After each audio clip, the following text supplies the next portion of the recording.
अस्सलाम वालेकुम Pakistan and good morning Pakistan.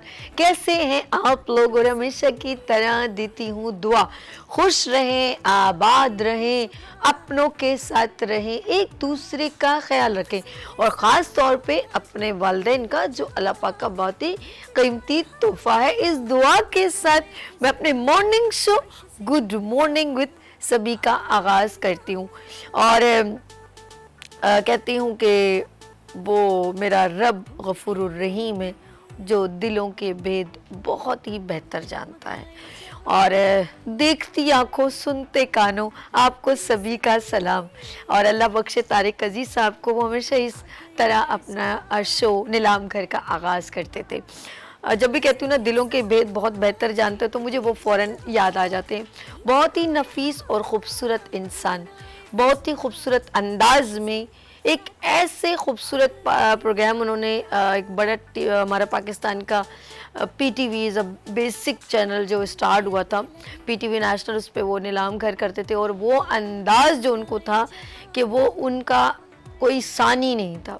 Style, गुफ्तगू, नॉलेज और हल्के फुल्के अंदाज में जिस तरह वो कपल्स को बुलवाते थे ना कि हाजिर हो जाए वो शादी शुदा जोड़े। और वो एक खूबसूरत सा हमारा जो अक्सर शादियों में म्यूज़िक बजता था और सब बड़े खूबसूरत गोटे किनारी वाली दुल्हनें जो उठ के आ जाती थी, फिर उनके सब कपल्स को खड़ा करके एक कोई टेलीविज़न कोई चीज़ ऐसी होती थी जिसके लिए कहते थे भाई बताएं इसका क्या नंबर है, और सब अपने अपने पेपर पे लिखते थे। एक खूबसूरत स्टाइल था जिसमें किसी की, मैं एक बात बताऊं, तज़लील नहीं होती थी, एक प्योरिटी थी, एक रिस्पेक्ट थी और फैमिली प्रोग्राम था। ये बहुत अच्छा है जिससे हमें, और फिर वो एक कोई बड़ी गाड़ी का इनाम होता था जिसमें बहुत सारे क्विज प्रोग्राम लाइक नॉलेजेबल पूरे वर्ल्ड की, पूरे दुनिया की, बर्रे आज़म, ये वो क्वेश्चन किए जाते थे और कैपेबिलिटी का एक मेजरिंग होती थी। ये बड़ी काउंटेबल बात है। देखिए प्रोग्राम तो बहुत सारे होते हैं और अब मुझे बहुत अच्छा लगता है कि हम मॉर्निंग शोज़ में थोड़ा जिद्दत आई है और आप देखें कि न्यूज़ चैनल्स आप सुबह उठा के देखें या दूसरे प्रोग्राम्स, कुछ मैं हर प्रोग्राम की बात नहीं कर रही, तो मेरे बहुत सारे सीनियर्स हैं, मैं फॉलो भी करती हूँ, अच्छा लगता है और प्रोग्राम के कंटेंट बहुत अच्छे हैं जिनमें हम इम्पॉर्टेंट चीज़ पता क्या है, हम अपने हुनरमंद पाकिस्तान को प्रमोट कर रहे हैं। दैट्स द स्पिरिट, बहुत अच्छा लगता है। और ऐसे बहुत सारे पाकिस्तानी और हमारे मेल एंड फीमेल जिनमें डिफरेंट खुदादाद अल्लाह पाक ने सलाहियतें रखी हैं, उन लोगों के इंटरव्यूज़ लिए जाते हैं। अगर वो मीडिया में मतलब लाइव नहीं आ सकते तो कैमरा वहाँ पे प्रोवाइड किया जाता है कि वो घर बैठ के या किसी जगह पर भी बैठ के वहाँ से उनको लाइन अप किया जाता है और फिर उनको कॉल्स पे लिया जाता है और हम लोग उनसे मिलते हैं, उनकी ज़िंदगी, उनकी जर्नी, उनका एक लॉन्ग सफ़र, वो बात हो रही होती है। तो ये जो इनिशिएटिव है ना मुझे बड़ा पसंद आया। यकीन करें इस तरह पता है कि आने वाली जो नस्लें हैं, जो हमारी जनरेशन है, उनको एक मोटिवेशनल मैसेज मिलता है। और एक और बात, हमारा मुल्क क्यों, अगर मैं अपने मुल्क की बात करूं तो हमारा मुल्क क्यों नहीं आगे बढ़ रहा, वजह ये कि हम हर वक्त कहते हैं ना अल्लाह पाक से आप जितना मांगोगे अल्लाह पाक देखोगे, अल्लाह गफूरुर रहीम है।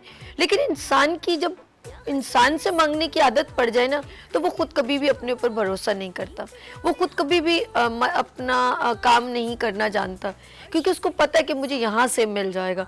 हमारे मुल्क का अलमिया है, बोल नहीं रहे सब, लेकिन गॉसिप यही है कि हम लोग खसारे में हैं, हमारा दिवालिया निकल गया है, दिवाला निकल गया है, ऐसा गुफ्तगू है।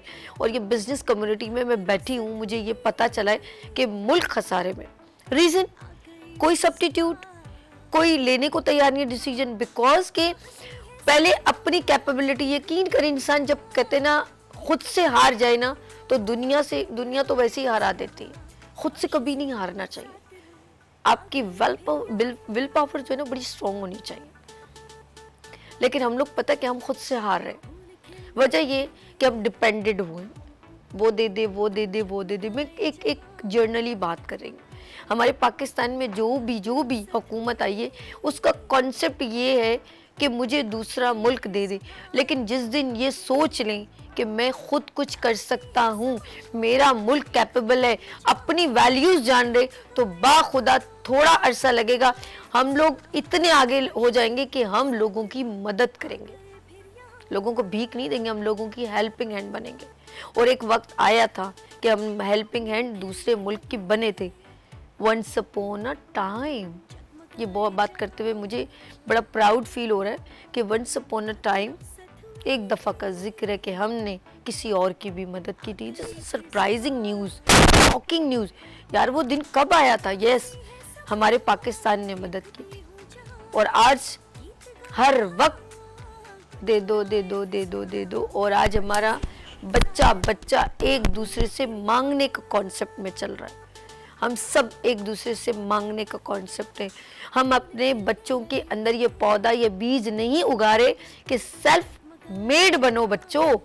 Promote to made in Pakistan, promote made in Pakistan product, no way important. ये पाकिस्तानी प्रोडक्ट है, मैं यूज़ नहीं कर सकती क्योंकि इसकी इम्पोर्टेंस नहीं है, ये 2 नंबरी होगी। पहले ही हमने अपने आप को 2 नंबरी डिक्लेयर कर दिया। बात बहुत है, बात करूंगी तो कहते हैं बात है रुसवाई की। बहुत अफसोस के कहना पड़ा है, लेकिन मैं कहती हूँ हमारे मुल्क में ही बड़े बड़े नामवर शख्सियत इस मुल्क की आइडेंटिटी बने हैं। हमने अपना नाम और वक़ार बनाया है, लेकिन अब जो है हम आने वाली जनरेशन को अगर हम चाहते हैं कि वो एक अच्छे डगर पे चले, उनका वे अच्छा हो, तो उसके लिए हमें कोई स्ट्रेटजीज बनानी पड़ेंगी। हमें कोई अच्छा एक कोई ना कोई ऐसा प्लेटफॉर्म बनाना पड़ेगा, उनको प्लेटफॉर्म देना पड़ेगा, उनको स्टैंड ओवर देना पड़ेगा, उनको एक ऐसा प्लेटफॉर्म जिससे दूसरों को फ़ायदा हो। जब ये हम इनके दिमाग में डालेंगे तो बच्चा क्या, आने वाला यूथ, आने वाली जनरेशन पाकिस्तान को लीड करेंगी। चलें जी, ये तो बातें हैं मेरी, हमेशा जो मैं बात करती हूँ, जब आप लोग कहते हैं सभी आप बहुत प्यारी बातें करती हैं, क्योंकि सभी स्क्रिप्टेड नहीं है, सभी आप में से है। जहाँ सभी है वहाँ सभी हैं, और मैं चाहती हूँ कि मैं आप लोगों को बहुत कामयाब देखना चाहती हूँ, हुनरमंद पाकिस्तान देखना चाहती हूँ। मैं अपनी यूथ को, अपनी वुमेंस को, एंटरप्रेन्योर वुमेंस को, बिजनेस कम्युनिटी को, सबको बहुत आगे देखना चाहती हूँ। और मेरे लिए आप सब लोग फ़ख्र पाकिस्तान हैं, और जहाँ आप लोग पाकिस्तान का जिक्र करते हैं मैं वहीं पर आपके साथ खड़ी हूँ। लेट्स सी, ये तो आपके लिए मैसेज था। अब लेते हैं नहीं, अच्छा ब्रेक की तरफ नहीं जा रहे, ओके। अच्छा जी, हम लोग बात करेंगे आपकी हेल्थ की। एवरी मंडे हमारे साथ, क्योंकि मैं जब पाकिस्तान की बात करती हूँ तो आपके चेहरों पर एक मुस्कुराहट जो है वो आपसे है, और मैं चाहती हूँ जब आप मुस्कुराएं तो आपके जो दांत हैं वो हमेशा चमकते धमकते नजर आए, ना कि गंदे गंदे और प्रॉब्लम्स में नजर आए। किसी को कीड़ा हो गया, किसी को फंगस हो गया, किसी के दांत थोड़े टेढ़े हो गए, तो ये सारी प्रॉब्लम्स हैं। और फिर आपको इसके साथ कोई बड़ी बड़ी बीमारियां होती हैं तो फिर बड़ा मुश्किल हो जाता है। अगर आपके अल्लाह ना करे शुगर हो या कोई ऐसी बीमारी हो जिसकी वजह से आपके दांतों में आपको ट्रीटमेंट करवाते हो, आपको डर लग रहा हो कि ऐसा करूँगा तो ऐसा ना हो जाए, क्योंकि शुगर वाले बड़े एहतियात करते हैं ना।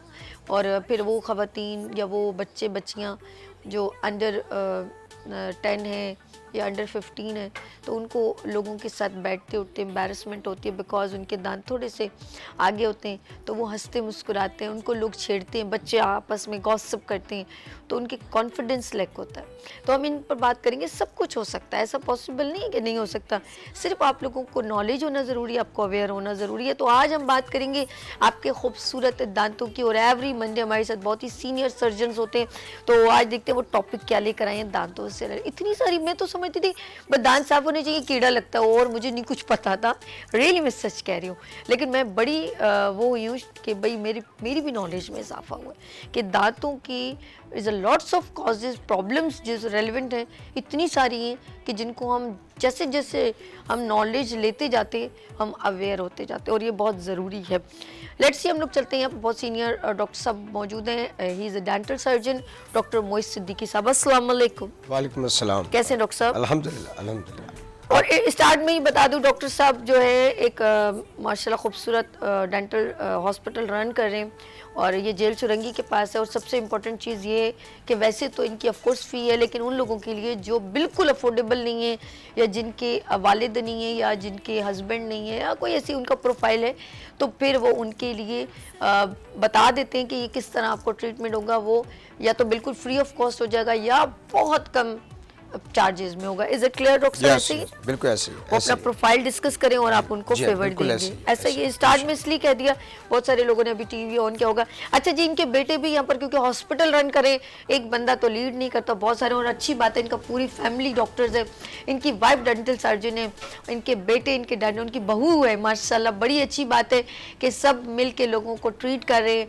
और लोगों की प्रॉब्लम हल कर। यहाँ पर doctor Danish Moiz, he is a dental surgeon. अस्सलाम वालेकुम। वालेकुम अस्सलाम। कैसी? अच्छा, मैं कितना बोलती हूँ और कितना मुस्कुराती हूँ। अच्छी बात है। पहले ये बताएं मैं बोलती कैसा?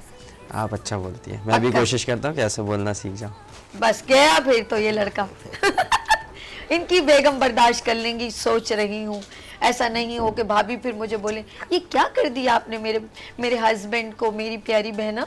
लेट्स सी, आज हम लोग हल्के फुल्के अंदाज में, देखिए प्रोग्राम है तो मॉर्निंग शो है, कोई करंट अफेयर तो है नहीं कि मैं ऐसे पकड़ लूँ जी बताएं हमारे मुल्क को आप कहाँ लेके चले गए।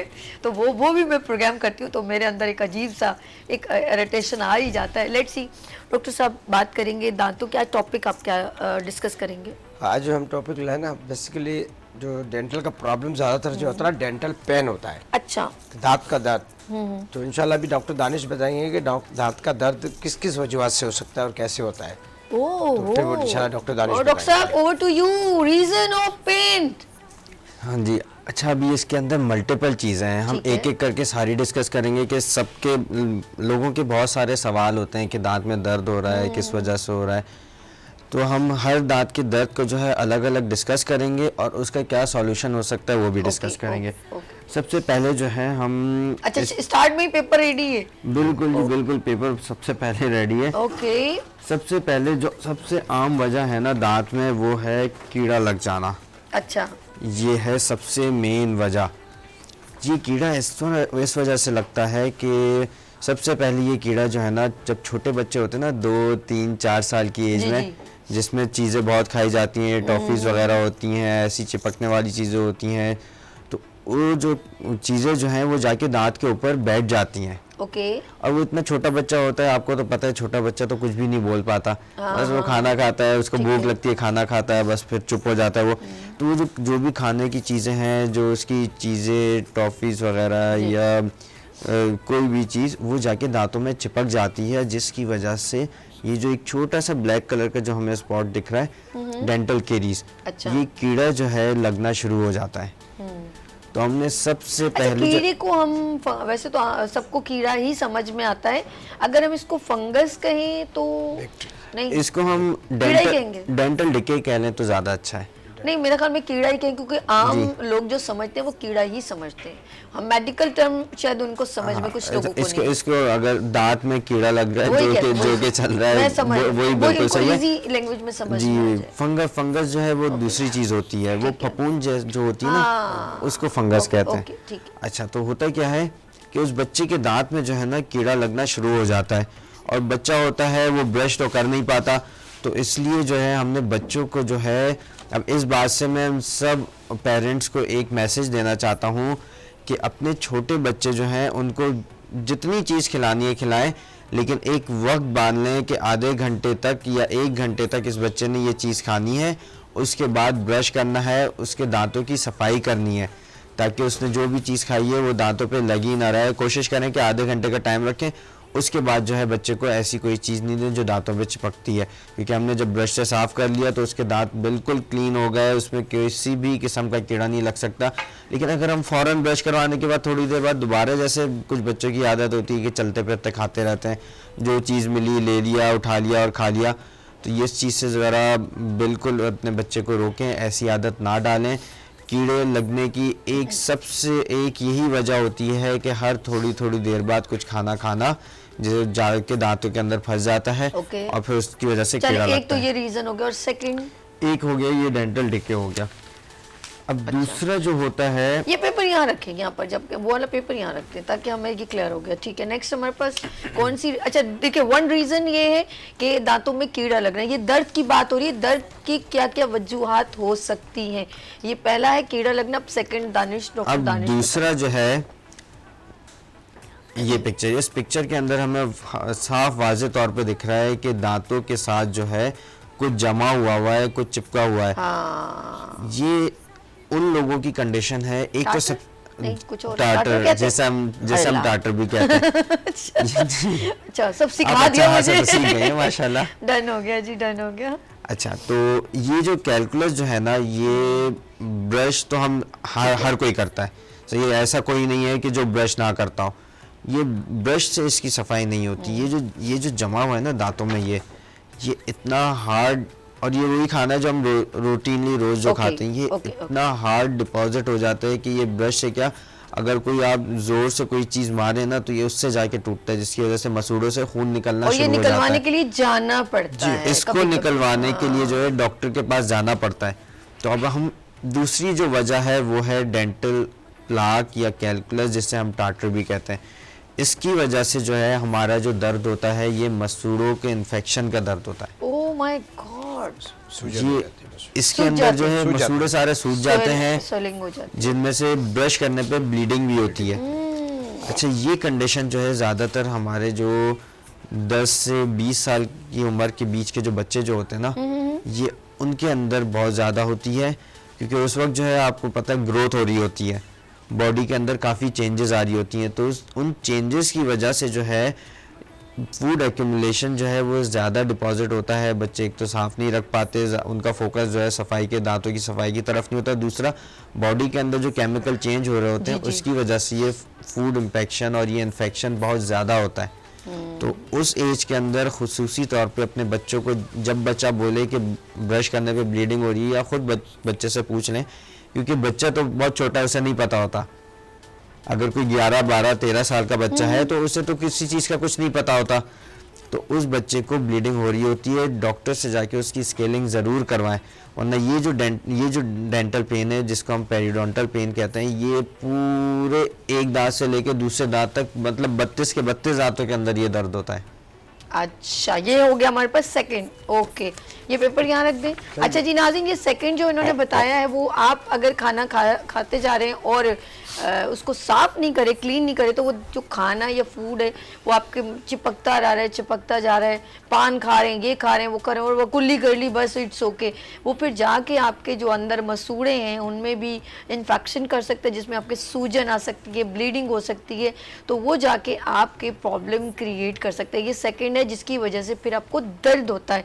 अब थर्ड रीज़न हम देखेंगे, डॉक्टर दानिश मोइस जो है, ही is a dental surgeon. Third इसकी क्या है, ये वो वजूहात है जिससे पेन, आपको बहुत तकलीफ, जैसे दर्द उठता है, और दांतों का दर्द मेरे माँ तोबा बहुत होता है। डॉक्टर साहब, थर्ड हमारे पास क्या आ रहा है? अब ये देखिए तोबा किए डॉक्टर साहब, तोबा अल्लाह माफ करे, बहुत शदीद होता है। दांत का दर्द जो है, सबसे ज्यादा पेन जो है वो दांत का ही दर्द होता अच्छा, है। इसकी असल में दर्द, ये आप डॉक्टर साहब, मैंने कहा आप हमने मुझे भी डॉक्टर ही बना दिया, वो नसें असल में इतनी बारीक होती हैं जिनसे ब्लीडिंग, मतलब ब्लड सर्कुलेशन मूव कर रहा होता है, और वो नसें आपकी पूरे ज़बत आपके गाल से या खून से दिमाग तक, और जब वो दर्द होता है सीधा जाके इधर जाके सर पे लगता है, सीधा से आके सर पे नहीं, लगता है। मुझे नहीं समझ में आती वो क्या ऐसी तकलीफ है, कहीं और नहीं हो रहा होता। और ये दर्द इतना शदीद होता है कि अगर ये रात को हो जाए ना तो बंदा सो नहीं पाता। मैं बता कितनी बार ने 2-3 तकिए रख के ऐसे मैं बैठ के सोई हूँ, वो जैसे सर नीचे जाता है ना, वो ब्लीडिंग, और बहुत शदीद दर्द होता है, बिल्कुल नहीं सोने नहीं देता। सो सकते। अच्छा जी, अब ये तीसरा जो पेन है ना, ये है हमारा दांत निकलने वक्त का पेन। ओके, जैसा हम ये देख रहे हैं, अक्लदाड़ होती है, हम काफी टाइम से डिस्कस करते आ रहे हैं कि ये अक्लदाड़ जो है, इसका भी बड़ा शदीद दर्द होता है, और ये जब तक निकलती नहीं है ना, दांत पूरा जब तक नहीं निकलता ना, ये हर 2 महीने 1 महीने बाद दर्द देता रहता है। सही हो जाएगा, आप डॉक्टर को दिखाएंगे, सही हो जाएगा, फिर 2 महीने बाद दर्द हो जाएगा। निकल जाती है, आपको अक्ल आ जाती है कि अब आपको पता चल गया क्या रीजन क्या। जब तक अकल आती है, जब तक ये बहुत दर्द दे चुका है।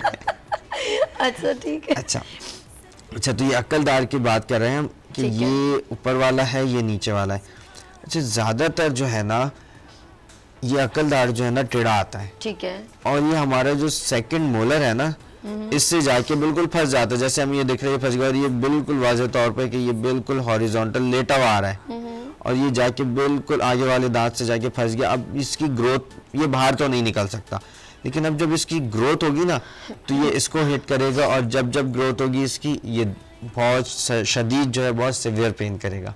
ये हमारी वजह, तीसरी वजह हो गई कि दांत निकलने के वक्त जो है जो दर्द होता है थर्ड मोलर की वजह से ज़्यादा होता है। और एक जो है हम बहुत ज़्यादा डिस्कस करते आ रहे हैं, एक मोहतरमा ने हमसे फ़ोन पे भी पूछा था कि छोटे बच्चे जो होते हैं उनको जो दर्द होता है, वो दर्द इस वजह से होता है कि जब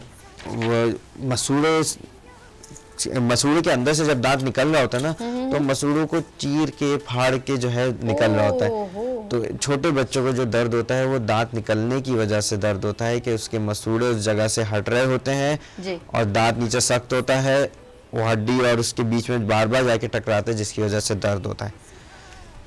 ये हमारी हो गई तीसरी वजह। अच्छा, तीसरी, बस तीन ही और भी है? और भी बहुत सारी वजहें हैं। वैसे तो बहुत सारी हैं, जैसे इन्होंने थर्ड रीजन बताया है कि अक्ल दाढ़ जब निकल रही होती है तो उसका भी पेन बहुत शदीद होता है, उसकी ट्रीटमेंट फिर अभी बात करेंगे, लेकिन ये रीजन ऑफ पेन है। चलें जी। ये वो वजहें हैं जो हर दूसरे बंदे के साथ मसला होता है। ओके।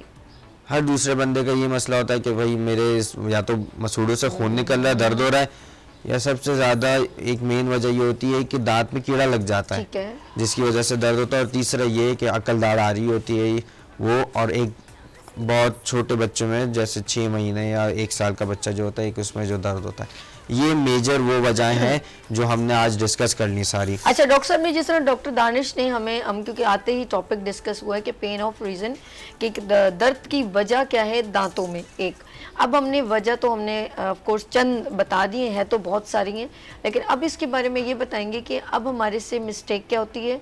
अब हम सोल्यूशन की तरफ भी चलेंगे ऑफ कोर्स कि सोल्यूशन इसका क्या है, और फिर हम गलतियाँ कहाँ करते हैं, ये सारी यानी कि हम तशख़ीस भी करेंगे और इसका सोल्यूशन भी लेंगे।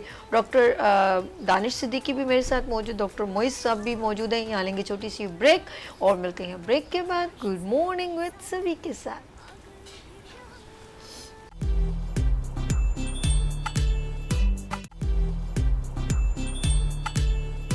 Welcome again, good morning with सभी आपके खिदमत में एक बार फिर हाजिर हैं और बात करें हम आपके दांतों की खूबसूरती की। और मैं चाहती हूँ आप जब भी मुस्कुराएं आपके चमकते धमकते दांत नज़र आएं और ये हमेशा सलामत रहें, क्योंकि हम लोगों ने ज़िंदगी में ज़िंदा रहना है। जब तक हम जिंदा हैं ऑफ कोर्स हमारी ज़िंदगी हमारी खान पीन से चल रही है, और अगर हम खा पी नहीं सकेंगे तो हमारी हेल्थ भी अच्छी नहीं होगी। और हम खाते पीते हैं इन दांतों से चबा कर, और पानी भी यहाँ से गुजरता है। ऑफ कोर्स अगर दांतों में पेन हो तो पानी का गुजरना भी बड़ा तकलीफ दे होता है।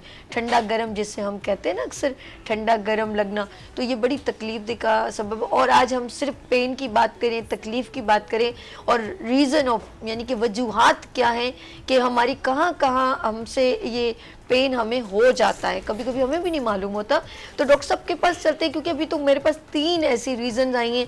जैसे फॉर एग्जांपल हमारे जो है दांत में कीड़ा लगना, अच्छा जी, और हमारे दांतों में बहुत गंदगी जमना जिसे हम टाटर कहते हैं, और अक्ल दाढ़ जब निकली थी तो पेन है। ये तो हमने चंद की बात की है, तो बहुत सारे डॉक्टर साहब ऑफ कोर्स बहुत सीनियर है, डॉक्टर सर्जन है, डेंटिस्ट सर्जन है, डॉक्टर मोइज़ सिद्दीकी को एक बार फिर वेलकम करती हूँ। डॉक्टर साहब हमने अभी दानिश ने 3 रीज़न बताई, और भी हो सकती हैं? देखिए दांतों का जो दर्द है ना, दर्द की जो 60% ज़्यादातर मेजॉरिटी में जो हमारे पेशेंट हैं, तो 60% जो पेन वाले आते हैं तो उनका कॉज होता है कैरीज, यानी डिके लगना, दांत में डिके ही लगेगा। तो अब क्या होता है कि दांत का डिके कैसे लगता है कि जो प्लाक जो होता है, जो हम सफाई नहीं करते हैं, तो 24 घंटे के अंदर अंदर ये रबड़ की तरह एक तय जमा हो जाती है अस्तगफिरुल्लाह दांत के ऊपर। अच्छा, अब क्या होता है कि हम उसमें मीठा भी खाते हैं, जी जी, मीठा खाते हैं, और खट्टा भी हर चीज़ जगह खाते हैं, पान खा लिया, कुछ भी खा लिया, अब ये एक एसिड पैदा हो जाती है। वो जो एसिड से क्या होता है कि दांत की सबसे ऊपर की जो लेयर है ना, जिससे एनामल लेयर कहते हैं, वो टूट फूट का शिकार हो जाती है। ओके। और जब वो टूट फूट का शिकार होती है, वैसे तो बहुत चिकनी होती है, हम देखें ज़ुबान से भी देखें तो लेयर बहुत चिकनी लगती है। लेकिन जब खुरदरी हो जाती है तो अब वहाँ पे बैक्टीरियाज जो है ना वो अपनी आमाशगाह बना लेते हैं। ओके। अब अगर सख्ती के साथ अगर ब्रश करने वाला नहीं है, सिर्फ हल्का फुल्का करने वाला भी है, तो अब उस जगह पे जो है ना वो डिके लग जाएगा। ओके। अच्छा, जो डिके लगेगा ना वो होगा एनामल लेयर, यानी कि डेंटल डिके है, एनामल डिके हो गया, दांत के ऊपर की लेयर का डिके हो गया। अभी बंदे को पेन नहीं होगा, पता ही नहीं पड़ेगा उसको। जब ये उसके बाद सेकंड लेयर जो है डेंटिन की लेयर, जब उसमें जाएगा ना, उसमें जाने के बाद अब उसको ठंडा भी लगेगा और हल्का हल्का पेन शुरू होगा, क्योंकि डेंटिन के बाद जो कुदरत ने पल्प छुपाया हुआ है ना, जिसमें दौरान खून है, जी जी। अब वो गर्म है, क्योंकि डेंटिन नरम होती है। अब वो उस तक जो जाएगा वो असरात, हवा भी, पानी भी, गर्म ठंडा भी।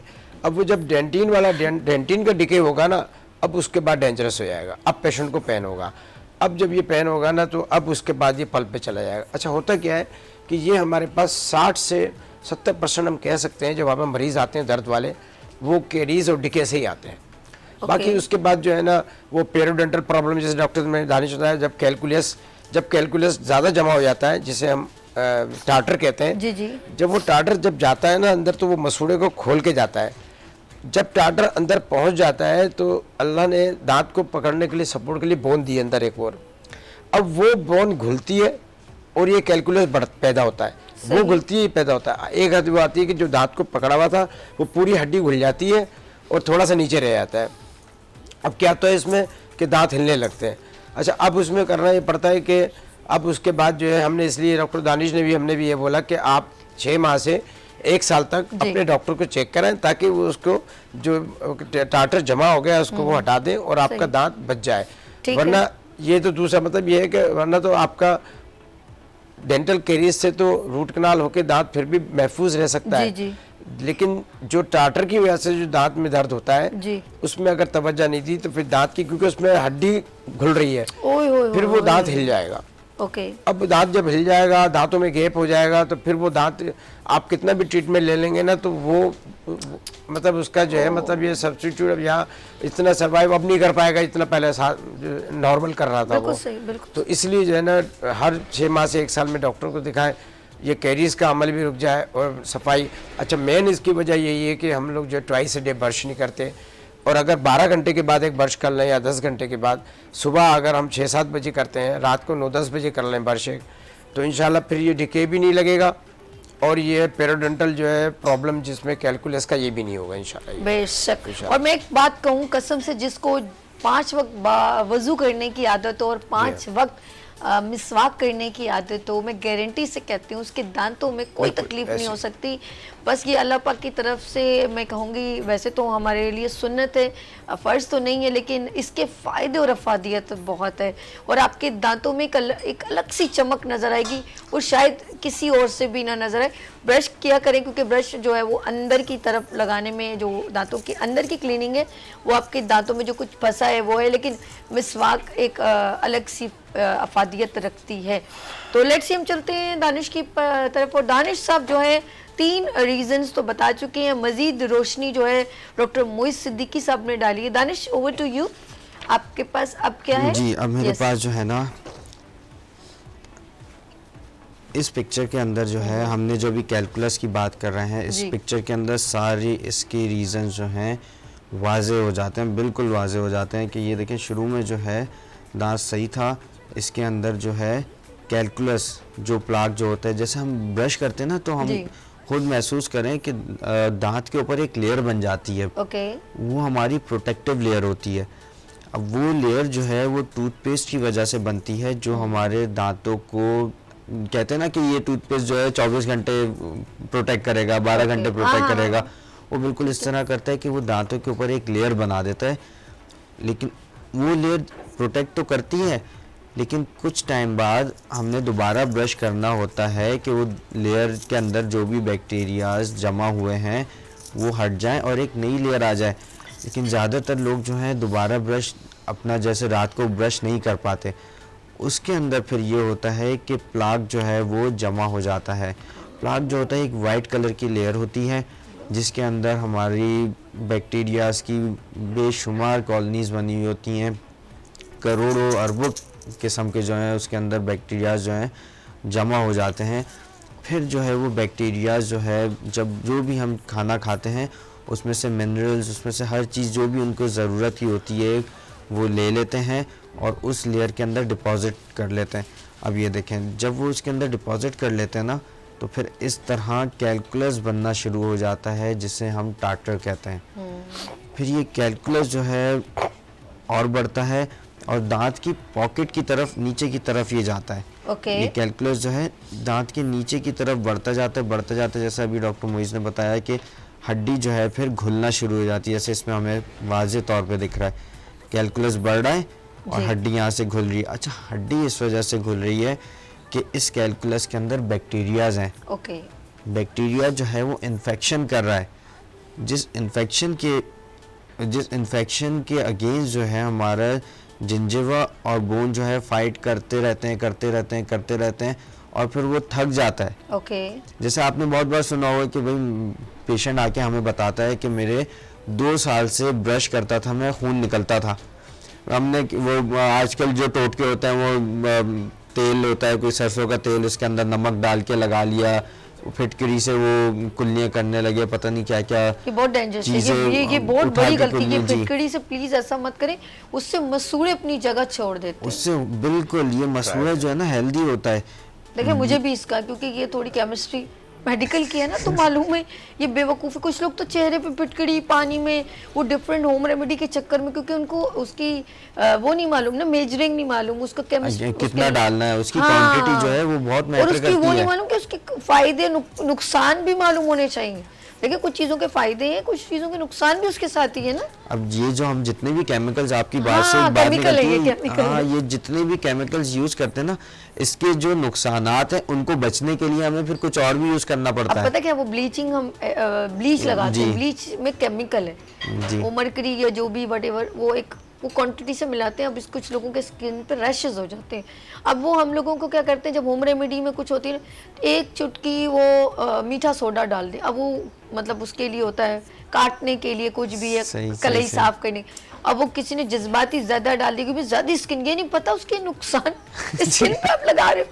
वो कुछ ना होम रेमेडी के अंदर ना एक चुटकी, वो कहीं बोलती है एक पिंच, वो कहती है चंद, वो कुछ बात, वो कहते हैं ज्यादा डाल दे, किस उसने साथ में बता दिया इससे ये होगा, एक दिन में गोरे हो जाएंगे। एक तो अब यही मसूड़ों पे कि क्लीन होने के लिए जो है ये मैं एक बार मिस्टेक कर चुकी हूँ। तो मुझे इसका, मैंने कहा यार कितनी बेवकूफ़ी है, क्योंकि आप जब इसकी कुलियाँ करते हो ना, ये जो अपने का फिटकड़ी, आपका पूरा अंदर का जो ये जो है ना, मसूड़े वो अजीब से वो टड्डे जैसे खरा पानी मुंह में नहीं चला गया। जी वो मतलब अपनी जगह छोड़ देते हैं, जगह छोड़ देते हैं। मसूड़ों के ऊपर एक नाजुक चीजें हैं ये।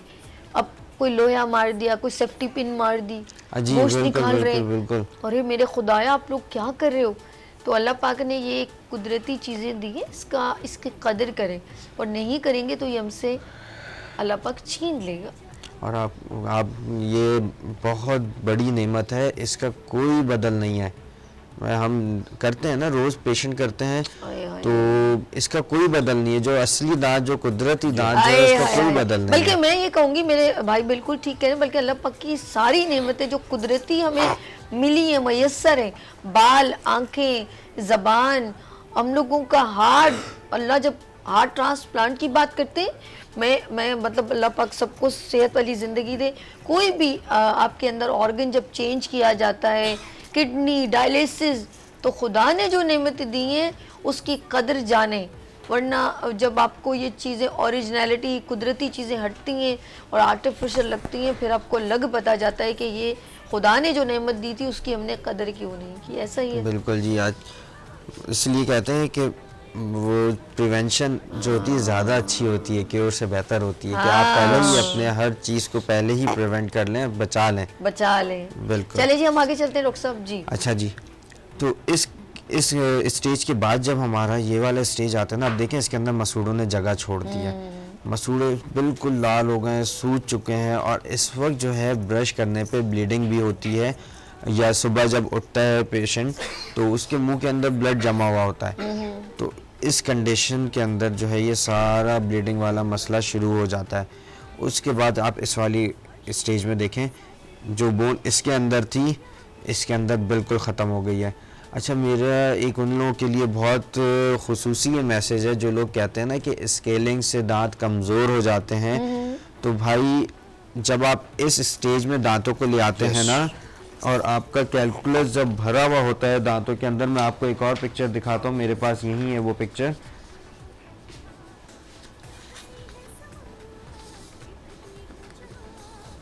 ये देखें, ये रही है पिक्चर। अब इतना ज़्यादा कैलकुलस जमा हुआ है जी, तो जब स्केलिंग से निकालेंगे तो क्या दांत बचेंगे? बिल्कुल। दांत तो हिलेंगे, कमज़ोर होंगे, टूट के गिर जाएंगे।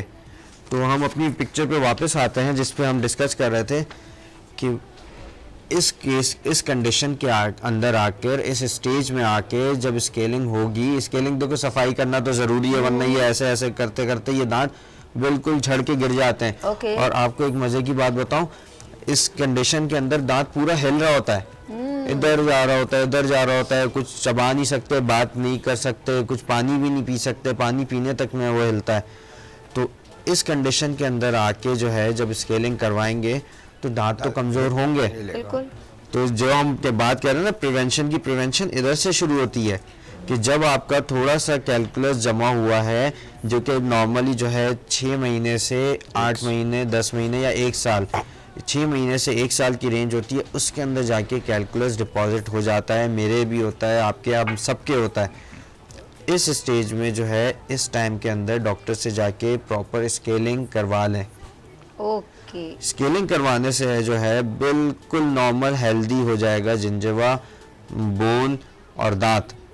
अगर हम रूटीनली स्केलिंग करवाते हैं, जगह इस स्टेज पर स्केलिंग करवा ली, यहाँ आ गए वापस हेल्दी हो गया, कुछ भी नहीं हुआ, ना बोन लॉस हुआ ना जिंजवल लॉस हुआ।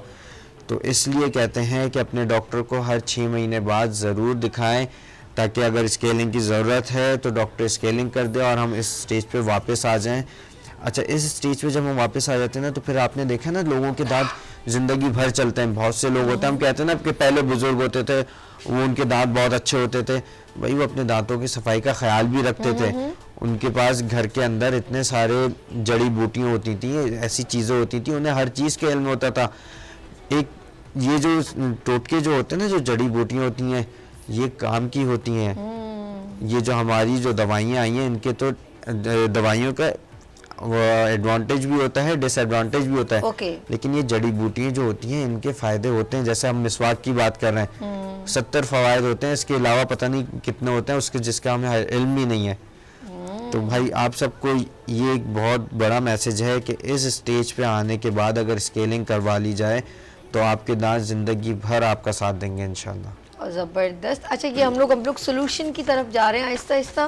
डॉक्टर साहब, मैं चाहूँगी साथ साथ आप अपने हॉस्पिटल का भी ज़रा बता दें, लोग आपसे अगर मुस्तफ़ीद होना चाहें तो। जी, ये कैमरा है, आप बताइएगा ज़रा साथ साथ। हमारा जो है सेंट्रल जेल है, मेन सेंट्रल जेल है, उस पर एक इलाका है, वो रोड चलती है जमशेद रोड 3 नंबर पे जो है हमारा एजुकेटर स्कूल है, उसके सामने दानिश डेंटल सर्जरी।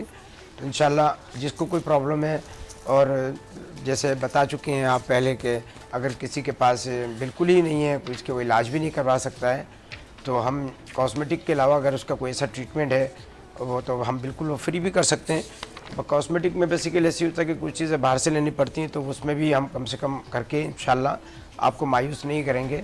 अल्लाह ने हमें बहुत दिया है, ऐसी बात नहीं है, जो है अल्लाह का बड़ा एहसान है। तो हम इसमें क्यों अपने पाकिस्तानी भाइयों को, अपने मुसलमानों को, या अपने जो है पाकिस्तान सबके साथ हम चाहते हैं। और वैसे भी हमारी एक NGO है, हम अपनी NGO के हवाले से भी कैदियों पर भी काम कर रहे हैं। सेंट्रल जेल में भी हमारे कैंप लगते हैं, डॉक्टर दानिश जाते हैं, डॉक्टर दानिश की वालदा वुमेन जेल में जाती हैं, तो हम लोग वहाँ पे सेंटर हैं हमारे। तो हम आप लोगों का भी चाहते हैं कि आप लोग भी करें, इंशाल्लाह हम आपको मायूस नहीं होने देंगे। और ये है कि जब डॉक्टर दानिश अभी स्केलिंग का बता रहे थे, तो आप यकीन कीजिए मैं तकरीबन हर 6 माह के बाद मैं ख़ुद स्केलिंग करवाता हूँ। अभी मैंने कुछ दिन पहले भी स्केलिंग करवाई है अपनी। अच्छा, होता क्या है कि अगर किसी के बिल्कुल सीधे दांत हैं, जैसे आपके दांत हैं, तो इन दांतों में स्केलिंग तो 1 साल, 1.5 साल, 2 साल में भी कराई जा सकती है। लेकिन अगर किसी के दांत कुछ टेढ़े हैं तो उनको तो 6 माह के बाद फ़ौरन डॉक्टर के पास ज़रूर जाना चाहिए। तो ये है कि स्केलिंग हम भी करवाते हैं, मैंने भी कराई हुई, डॉक्टर दानिश भी बता रहे हैं, तो मैंने तो अपनी स्केलिंग कराता रहता हूँ मैं। तो उसके अलावा भी आप आएँ हमारे पास, इंशाल्लाह हम आपको मायूस नहीं करेंगे, और अल्लाह की ज़ात से इंशाल्लाह आपको फ़ायदा होगा हमारी तरफ से। और इंशाल्लाह कोशिश हमारी है। इंशाल्लाह। अच्छा, स्केलिंग कराने के बाद आपको ना बड़ा हल्का हल्का महसूस करते हैं, जैसे जी, पता नहीं क्या क्या जी। फंसा हुआ था जो उतर बिल्कुल सर। आपको मतलब कुछ दिनों तक आपको फील होगा कि वाकई में कुछ चीज थी, जैसे कुछ भारी भारी, आई डोंट नो, मतलब होता है इधर से वैसा होता है। बिल्कुल ऐसा होता है। और जबकि दरअसल क्या होता इतना क्या है, वो पतला दांतों पतला ही को उतरता होगा, क्या उतरता होगा, कुछ इतना तो नहीं, लेकिन फिर भी फीलिंग कंफर्टेबल, यार कुछ चीज थी जो चिपकी हुई थी वो उतर गई। और एक बड़े मजे की बात बताऊं, जब स्केलें हम लोग जब कर रहे होते हैं ना, इतना सुकून मिल रहा होता है उसके दांतों को साफ करने के बाद।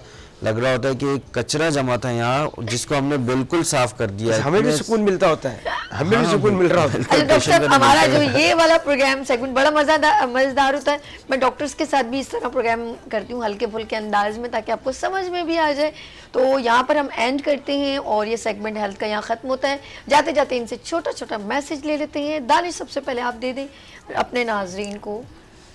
हाँ, सबसे पहले ये मैसेज है कि अपने डॉक्टर को 6 महीने में ज़रूर दिखाएं, कोई वजह हो या ना हो डॉक्टर को दिखाएं, कि ताकि अगर कोई स्केलिंग और अगर कोई कीड़ा लगाए, बिल्कुल शुरुआती कीड़ा लगाए, तो उसको डॉक्टर ही देख सकता है, क्योंकि उसमें हमें ना दर्द होता है, ना कुछ पता चलता है, ना ठंडा गर्म लगता है।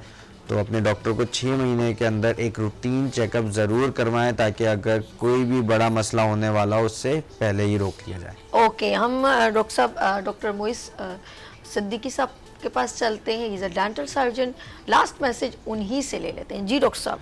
अब बस मैं यही कहूँगा कि आप हर 6 माह के बाद अपना चेकअप करवाएं, और अगर हमारे कोई ज़रूरत है आपको, तो आप ये वेनस टीवी आप लोगों से यहाँ से इनसे नंबर ले सकते हैं, और इनसे लेकर आप हमारे से रब्ता कर सकते हैं। और अगर आपको रियायती बिल्कुल करना है तब भी इनसे कह सकते हैं, तो हम आपका जो है ट्रीटमेंट इंशाल्लाह करेंगे। और सफाई हम खुद भी करवाते हैं, आप भी करवाएं, और और इंशाल्लाह ये आपको चाहते हैं कि फ़ायदा आप मुस्कुराते रहें और Yeah. आपके दांत साफ रहें। अच्छा डॉक्टर साहब, फेसबुक पे दानिश क्या है? Danish dental surgery Facebook. Dental surgery, Danish dental surgery. आप फेसबुक पे जाएं, इनका कांटेक्ट नंबर, ईमेल सब कुछ मौजूद है। ये उन लोगों के लिए जो आउट ऑफ सिटी रहते हैं, जब इनसे रब्ता हो जाए तो आप इनसे बाकायदा अपॉइंटमेंट भी ले सकते हैं। और कराची में जेल चौरंगी के पास और जेल रोड के जो जेल सेंटर, जेल रोड के पास इनका दानिश डेंटल सर्जन मौजूद है, बड़ा फेमस है। तो आप डायरेक्ट भी वहाँ पर जा सकते हैं अपनी ट्रीटमेंट करवाने के लिए। यहाँ लेंगे छोटी सी ब्रेक और लाइट्स ऑफ पाकिस्तान का स्पेशल पैकेज देखें। वुमेंस डे पर एक रानी आपा का था, लेट्स सी वो देखते हैं। और यहाँ लेंगे छोटी सी ब्रेक और मिलते हैं ब्रेक के बाद गुड मॉर्निंग विद सभी के साथ। पाकिस्तान में मैं अर्श आपके साथ अच्छा मौजूद है रानी आपा की बुक लॉन्चिंग में 16 सिंगार और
शाहरवार साहिबा हमारे साथ मौजूद हैं, कराची चैम्बर ऑफ कॉमर्स के चेयरपर्सन वुमेन विंग की। और मैम अस्सलाम वालेकुम। वालेकुम अस्सलाम। आज रानी आपा ने एक ऐसी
रानी आपा की बुक के हवाले से बस यही कहना चाहूँगी कि जिसका था इंतज़ार वो शाहकार आ गया। रानी आपा को अगर आपको अपने पास रखना है, अपने दिल में बसाना है, तो उनकी बुक ज़रूर बाई करें और इस तरह से वो आपके साथ रहेंगे। और उनके टोटके जो हैं वो बहुत अमेजिंग होते हैं, एक एक मोती पिरो के उन्होंने पूरा ट्रेजर बॉक्स आप लोगों के लिए संवारा है। हमारे दरमियान मौजूद सारा अली खान पीटीवी पे मॉर्निंग शो की रहनुमाई में आई थी। अस्सलाम वालेकुम मैम। वालेकुम सलाम। जी, कैसा आपको लगा बुक की लॉन्चिंग में आके, और इस बुक को आपने भी ले लिया, इसका मकसद है कि आप इस्तेमाल करने वाली हैं?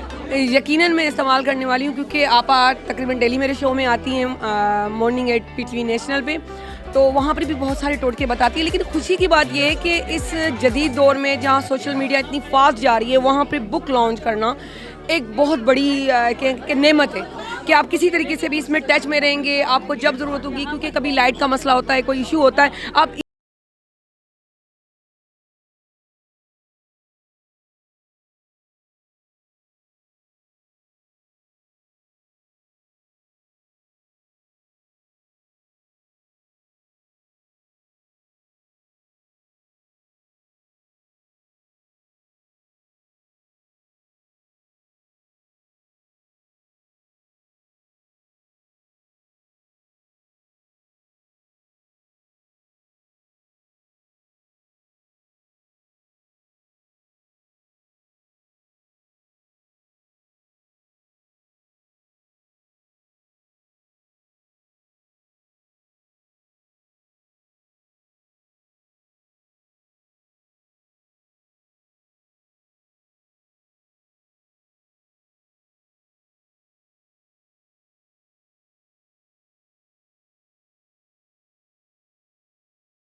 लोगों तक पहुंचाने के लिए जो आपने कदम उठाया है वो बहुत अच्छा लगा। मैं समझती हूँ शायद हम लोगों ने जो है कॉस्मेटोलॉजिस्ट बने हैं तो इस 16 सिंगार से ही बने हैं। यही सारे टोटके आगे चल के मुफीद हैं। अब दुनिया को देखें तो वो हर्बल की तरफ ज़्यादा आ रही है और हर्बल की तरफ आ भी रही है। चीज़ें घर में लेके आ जाते हैं लेकिन उसको इस्तेमाल करने का टाइम नहीं है उनके पास। तो हम आपा की रेमेडी से तैयार करके सारी चीज़ें उनको प्रोवाइड करते और आपा को चुपके चुपके पता भी नहीं चलता।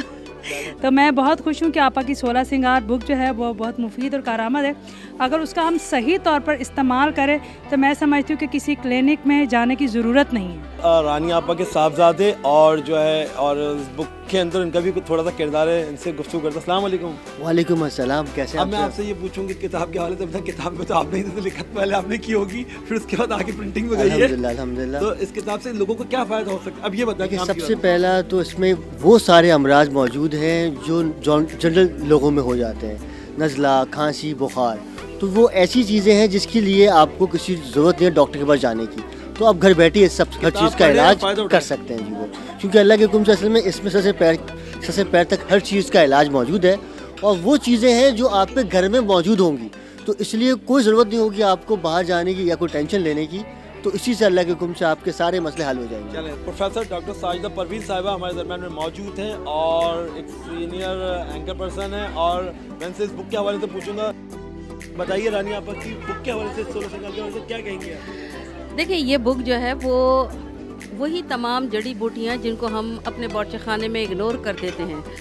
हुस्नो सेहत का यकीनन है ज़माना कदीम से आप इन जड़ी बूटियों को इस्तेमाल करते आए हैं। ज़माना जदीद के अंदर आप एलोपैथी की तरफ जाते हैं, लेकिन जो अल्लाह ताला ने मखसूस नेमतें हमारे लिए अता की है ना, हमें चाहिए कि हम उन चीज़ों से अपने इम्यून सिस्टम को और अपनी जो ब्यूटी है उसको मेंटेन कर सकें। कि इनकी ये किताब हम ख़वातीन के लिए न सिर्फ बल्कि तमाम बच्चों के लिए, आने वाले लोगों के लिए, और जो आज ये तकरीब हुई है हम उस पर उनको मुबारकबाद भी पेश करते हैं और ये कहते हैं कि बहुत दूर ना जाइए, अपने अंदर ही ढूंढिए, आपके करीब करीब में बहुत से हीरे जवाहरात मौजूद हैं। मुल्क के मारूफ एंकर गालिब कमाल साहब और इस तकरीब के होस्ट और जो है इस किताब के बड़े ही वेल विशर गालिब भाई, कैसे?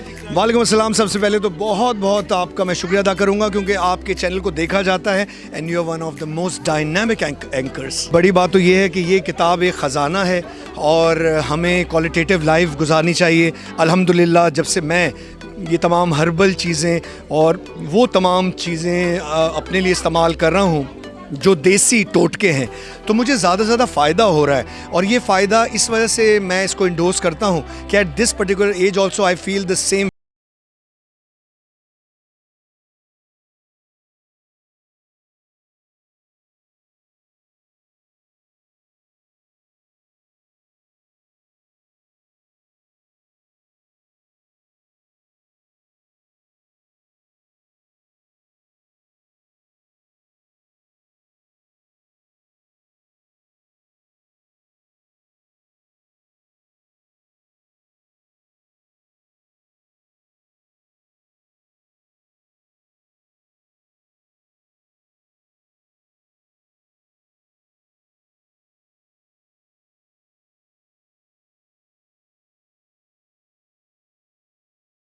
टेक्नोलॉजी की दौर में आ जाए तो सोना सिंगार लिए बनो बना तेरा आएगा। मैं हमेशा इनको सुनाती हूँ।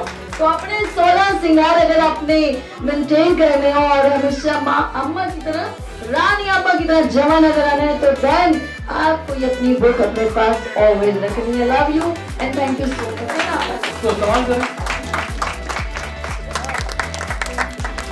पाकिस्तान के साथ मैं हूँ सभी। आप मेरा मॉर्निंग शो देखते हैं, उसमें special segment lights off Pakistan, यानी कि कराची में क्या हो रहा है, पाकिस्तान में क्या हो रहा है। और आज मेरे साथ कौन है, लेकिन इससे पहले मैं बताऊँ, आज ज़बरदस्त एक इवेंट है और बड़े ज़बरदस्त होटल के अंदर इस खूबसूरत इवेंट का इनेकाद किया गया है। यस, हर्बल दुनिया की रानी आपा ने खूबसूरती को इन्हेंस करने के लिए खूबसूरत सी किताब, जिसकी हम ये कहेंगे आज खूबसूरत रूनुमाई हुई है, और वो है 16 सिंगार। और मेरे इस 16 सिंगार को मेंटेन करने के लिए ऑफ कोर्स कौन है इसकी ख़ास, जिसने ये लिखा है और वो राइटर, वो सब मैं ये कहूँगी इसके अंदर मौजूद है।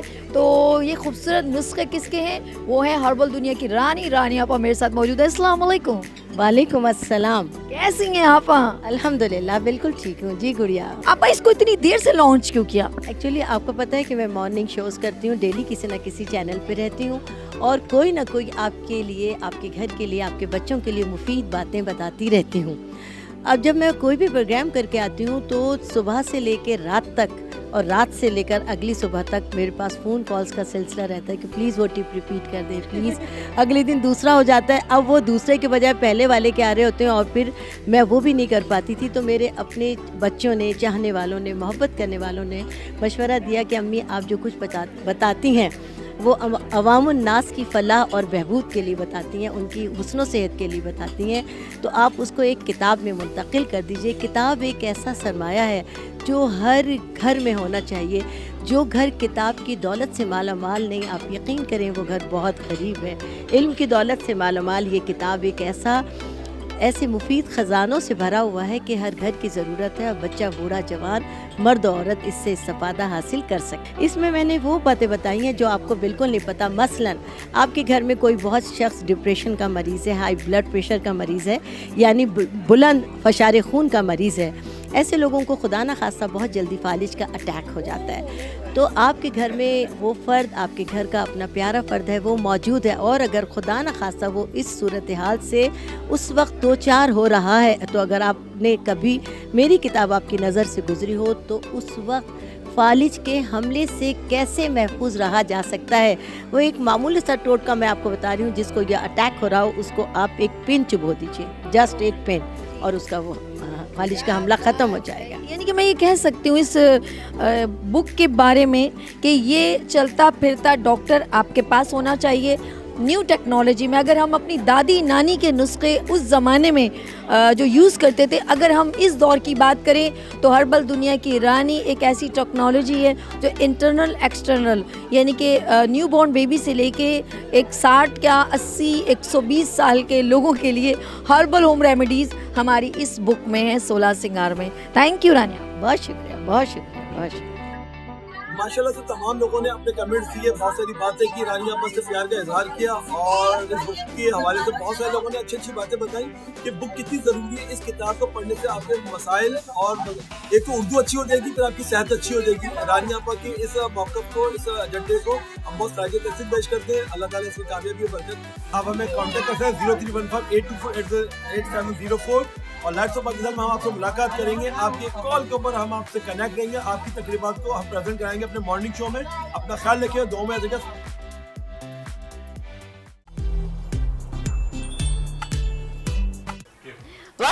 गुड मॉर्निंग विद सभी का ये है किचन, और इसे कहते हैं सबीज किचन।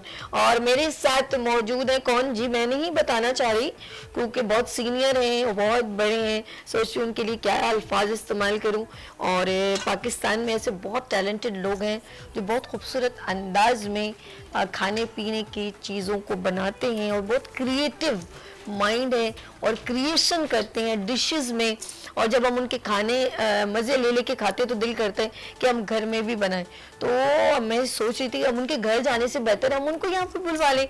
तो morning show good morning with सभी जो वीनस IGTV चैनल पर देखते हैं वो एक फैमिली चैनल है, और मेरा मॉर्निंग शो एक फैमिली शो है। तो यहाँ पर मेरे साथ जो भी आते हैं वो just like as a family होते हैं। तो यहाँ पर कौन मौजूद है? शेफ शुजा साहब मौजूद है। अस्सलाम वालेकुम अली शुजा, कैसे हैं आप? क्या बात है, आज आप हमारे साथ आपने बड़े मतलब टाइम के बाद ज्वाइन किया, और यहाँ पर बहुत सारे लोग आते हैं और आज आप आए, मुझे बड़ी खुशी हो रही है। Thank you so much. और आज क्या डिश है वो बताएं सबसे पहले। आज हम सबसे पहले बना रहे हैं crispy chicken burger. Crispy chicken burger की बड़ी मज़ेदार डिश है, और अगर आपने इसको वहाँ जहाँ ये बना रहे हैं इनसे मिलने जाएं और फिर इनको ऑर्डर करें, फिर आपको पता चलेगा। मैं चाहूँगी एक डिश मुझे हाथ में दो और फिर आपने बताना है कौन सी जगह, ये मुझे दीजिएगा। नाज़रीन, हम की इनकी प्रेजेंटेशन देखें, मैं वो उसकी जगह बना रही थी इतनी देर से। लुक एट दिस, यकीन करें बच्चे देखिए, आप बहुत KFC करते, मुझे माजरत के साथ made in Pakistan and promote in Pakistan. Really? ये आप बात मानते हैं? मैं चाहती हूँ अपने पाकिस्तान को प्रमोट करें और अपने पाकिस्तानी रेस्टोरेंट में जाएं, और ये जो स्टाइल आप देख रहे हैं ना, मुझे बहुत अच्छा लगा है कि बहुत खूबसूरत एक देसी भी टच लग रहा है क्योंकि ये वुडन पे बने बहुत खूबसूरत है। तो मुझे बताएं कहाँ जाना पड़ेगा इसको खाने के लिए? अपनी फैमिली के साथ? के लिए हमारे पास bistro by bake carry cafe है हमारा सिंधी मुस्लिम सोसाइटी पे। अच्छा, जहाँ मेरा चैनल है वहीं पर गया, हमें पता ही नहीं है। कभी कभी ऐसे ही होता है कि पता नहीं चलता। तो फिर हम लोग क्या नाम है? Bistro by bake Carry. अच्छा, यहाँ पर आना पड़ेगा। तो फिर नाज़रीन आप लोगों ने जाना है और एंजॉय करना है, और इस तरह अपने बच्चों को जो है कभी कभी ले जाएं, मज़ा आता है। लेकिन नहीं है तो घर में भी बना सकते हैं, और घर में बनाने के लिए शेफ शुजा जो है अभी हमें बताएंगे इसको बनाते कैसे। इसके इंग्रेडिएंट्स पहले बताइए। जी मैं आपको बताता हूँ। सबसे पहले हमने जो है चिकन के फिले लेना है। ओके, ठीक है। चिकन फिले को लेके हमने एक बटर मिल्क बनाना है। ओके, ठीक है। बटर मिल्क की हमने इसमें मैरिनेशन करनी है। अच्छा, क्या क्या इंग्रेडिएंट्स है? ये क्या है? देखिए, ये ऑरिगेनो है, ऑरिगेनो, सॉल्ट, ब्लैक पेपर जी। हाँ, बस ये सिर्फ हमने मैदे के अंदर डालना है। अच्छा, बाकी इसकी इंग्रेडिएंट मैं आपको बता देता हूँ।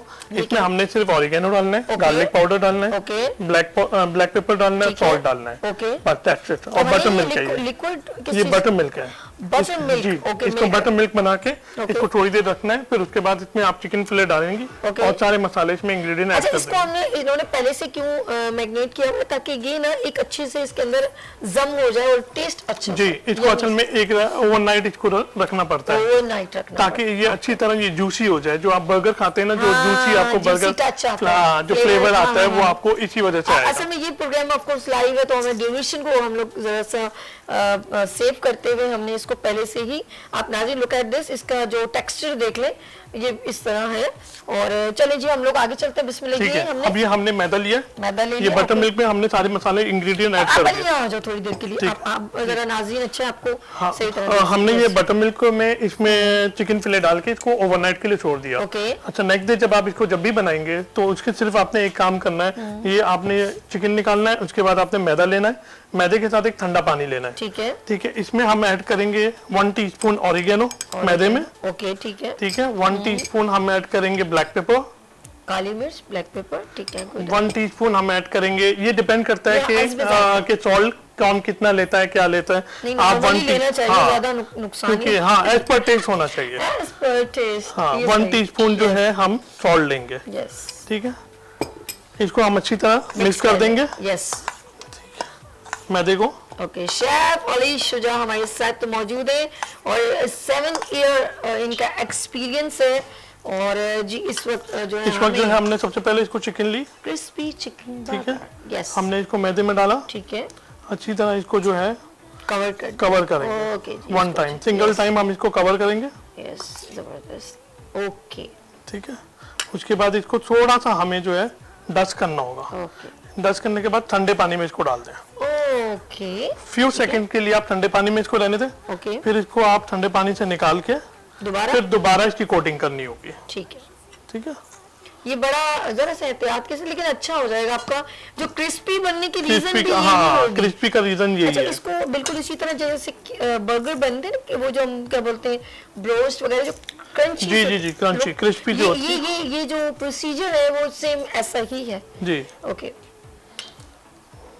ओके, अच्छा जी, अब हम इसको अब सिर्फ हमने इसको फ्राई करना है। ओके, इसको हमने ड्राई कर लेना है, इसलिए क्योंकि अगर आपके गीले हाथ होंगे तो जो ये आपके काफी हीट अप हो जी गया। बस ये मैंने इसको इसे थोड़ा बिल्कुल नॉर्मल इसमें रखना है। ठीक है, अगर आपको इसको देखना है कि हाँ आपने भैया, देखा ना, तो जरा सा इसको डाल के मैं देखिए। समझी आपने कहा जरा सा उंगली अरे जैसा, अच्छा जो इस वक्त हमारे आप उंगली डलवाने में लगी हुई है मेरी कि मैं उंगली डाल लूं।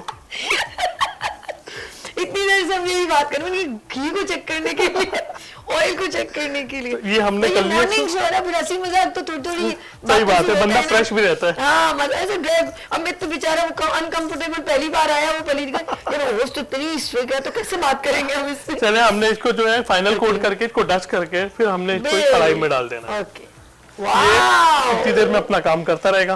That's good, that's good. अच्छा, बहुत ये खुदा के लिए तेज फ्लेम मत कीजिएगा, मेरे ख्याल में बहुत जबरदस्त, वरना वो जो बंदा खौफ होता है ना, उससे अंदर से वो चीज गलती भी नहीं है। असल में क्या होता है कि जब तेज फ्लेम होता है ना, तो वो ऊपर से पूरा जो है पक जाता है, अंदर से कच्चा रहता है। तो उसके लिए आप इसको मीडियम फ्लेम में रखें, लो फ्लेम में, ताकि वो अंदर से अच्छी तरह। अब हम नेक्स्ट कर लेते हैं जी, जरूर। जब तक हम लोग इसको दूसरे को भी कर लेते हैं कि जरा फिर हम आपको बता दें। वैसे तो हमने सब चीजें रेडी रखी हुई हैं, लेकिन हम आपको बता रहे हैं ताकि आप घर में जब ट्राई करें तो आप बहुत अच्छे तरीके से बना सके। सबसे पहले हमने इसकी कोटिंग करनी है और मैदे से, और उसके बाद अच्छा हाथों को जरा सा कर लीजिएगा, और फिर हमने ठंडे चिल पानी में डालना है। मैंने सीख लिया, देखें अली साहब, जबरदस्त है ना, जबरदस्त। और इसके बाद दोबारा आप इसको कर सकते हैं। ठीक है जी। और कुछ लोग क्रम्स लाने के लिए ना, मैंने देखा इसको यूं करके कुछ नहीं, वो नहीं करना चाहिए। नॉर्मल आप इसको जो है इसको क्रम करें, क्योंकि वो करने से क्या होता है कि वो बहुत ज्यादा कोटिंग हो जाती है और फिर कोट रहता है, फिर आपको लगता है कि आप चिकन नहीं खा रहे, क्रिस्पी खा रहे हैं। हाँ, सही कहा, वो ऐसा आता है जायका। ओके, और हमने एक बार फिर इसको जी, ये देखें, हमने इसको इसमें डाल दिया। बस इसको आप इस साइड आ जाए, हम इसको क्लियर कर दें, हम इसको यहाँ से उठा दें। यस, आप इसको वहाँ से मूव कीजिएगा। यस, और हम इसको क्लीन कर देते हैं। और इनकी जो ये भी मूव कर, जब तक ये बन रहा है।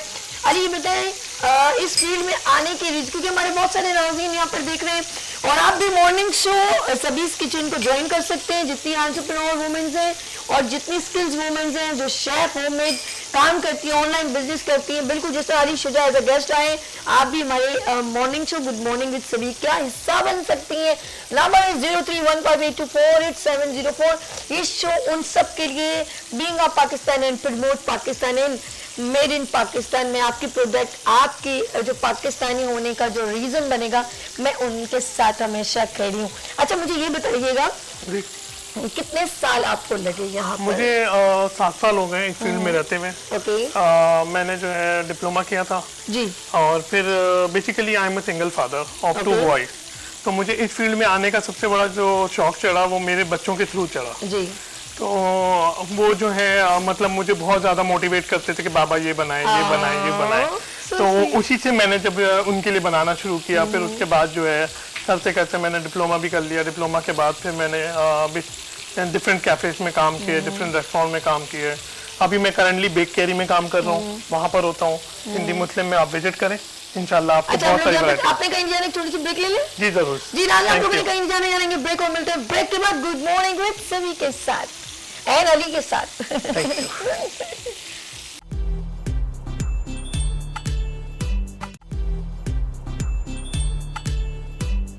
Welcome again. और हमारे साथ है शेफ अली शुजा, और ये जो है हमने क्रिस्पी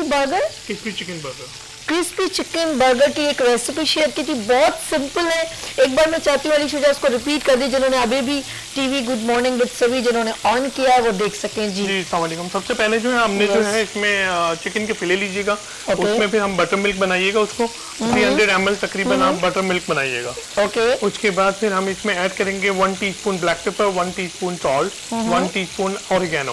ओके। और फिर उसको आप कोटिंग करके ओवरनाइट के लिए छोड़ दें। ओके। ठीक है। फिर जब आप इसको बनाने लगे तो फिर हम जो है एक तकरीबन 100 ग्राम आप मैदा ले लीजिएगा, उसमें ऐड कर लीजिएगा 1 teaspoon black pepper, as per taste salt, और आप ले लीजिएगा 1 टीस्पून ऑरिगेनो, और उसको फिर आप कोटिंग करके उसको फ्राई कर लें इस तरह, तो फिर वो होता रहेगा। अच्छा, बहुत अच्छा है, बच्चे बड़े खुश होते हैं। आप इसको अपने घर में भी बना सकते हैं, और नहीं है तो फिर इनके रेस्टोरेंट में जाके खा सकते हैं।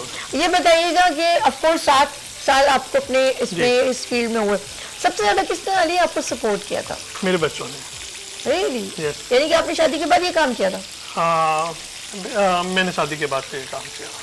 यानी कि खाने का टेस्ट तो ये शौक होता है ना कि यार घर में कभी अम्मी के साथ बनाते थे, कभी क्या? नहीं, ऐसा कुछ नहीं था, लेकिन उस टाइम पे बस सिर्फ अम्मी की हेल्प आउट वगैरह करा देता था, लेकिन ऐसा इतना नहीं था कि मैं इतना इस फील्ड में नहीं था। लेकिन ये समझे कि शादी के बाद से मुझे बच्चों ने बहुत मोटिवेट किया। ये बाबा बहुत अच्छे खाना बनाते हैं। तो मतलब मुझे बच्चों के मेरे काफी दोस्त भी बोलते हैं कि you are very lucky that you have got a very good father and you bring so much yummy yummy food in the school.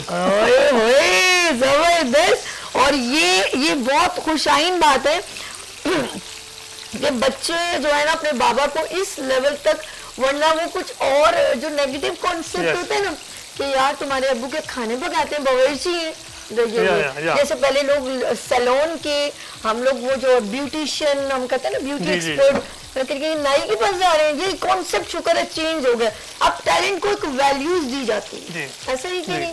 और आप सिर्फ माशाल्लाह भी रेस्टोरेंट को भी आप लीड कर रहे हैं, अच्छा काम कर रहे हैं, प्रेजेंट कर रहे हैं, और माशाल्लाह भी यहाँ पर भी मेरे मॉर्निंग शो को ज्वाइन किया, मुझे बहुत अच्छा लगा। और ये वो यहाँ पर बैठे हुए बहुत सारे लोग हैं वो जो आपकी जर्नी से शेयर कर रहे हैं और इंस्पिरेशन ले रहे हैं, वो बहुत अच्छी बात है। मैं चाहूंगी कि आप लोग भी अपने अंदर के टैलेंट को ढूंढें और अच्छा प्रेजेंट करें, ऐसा है कि नहीं?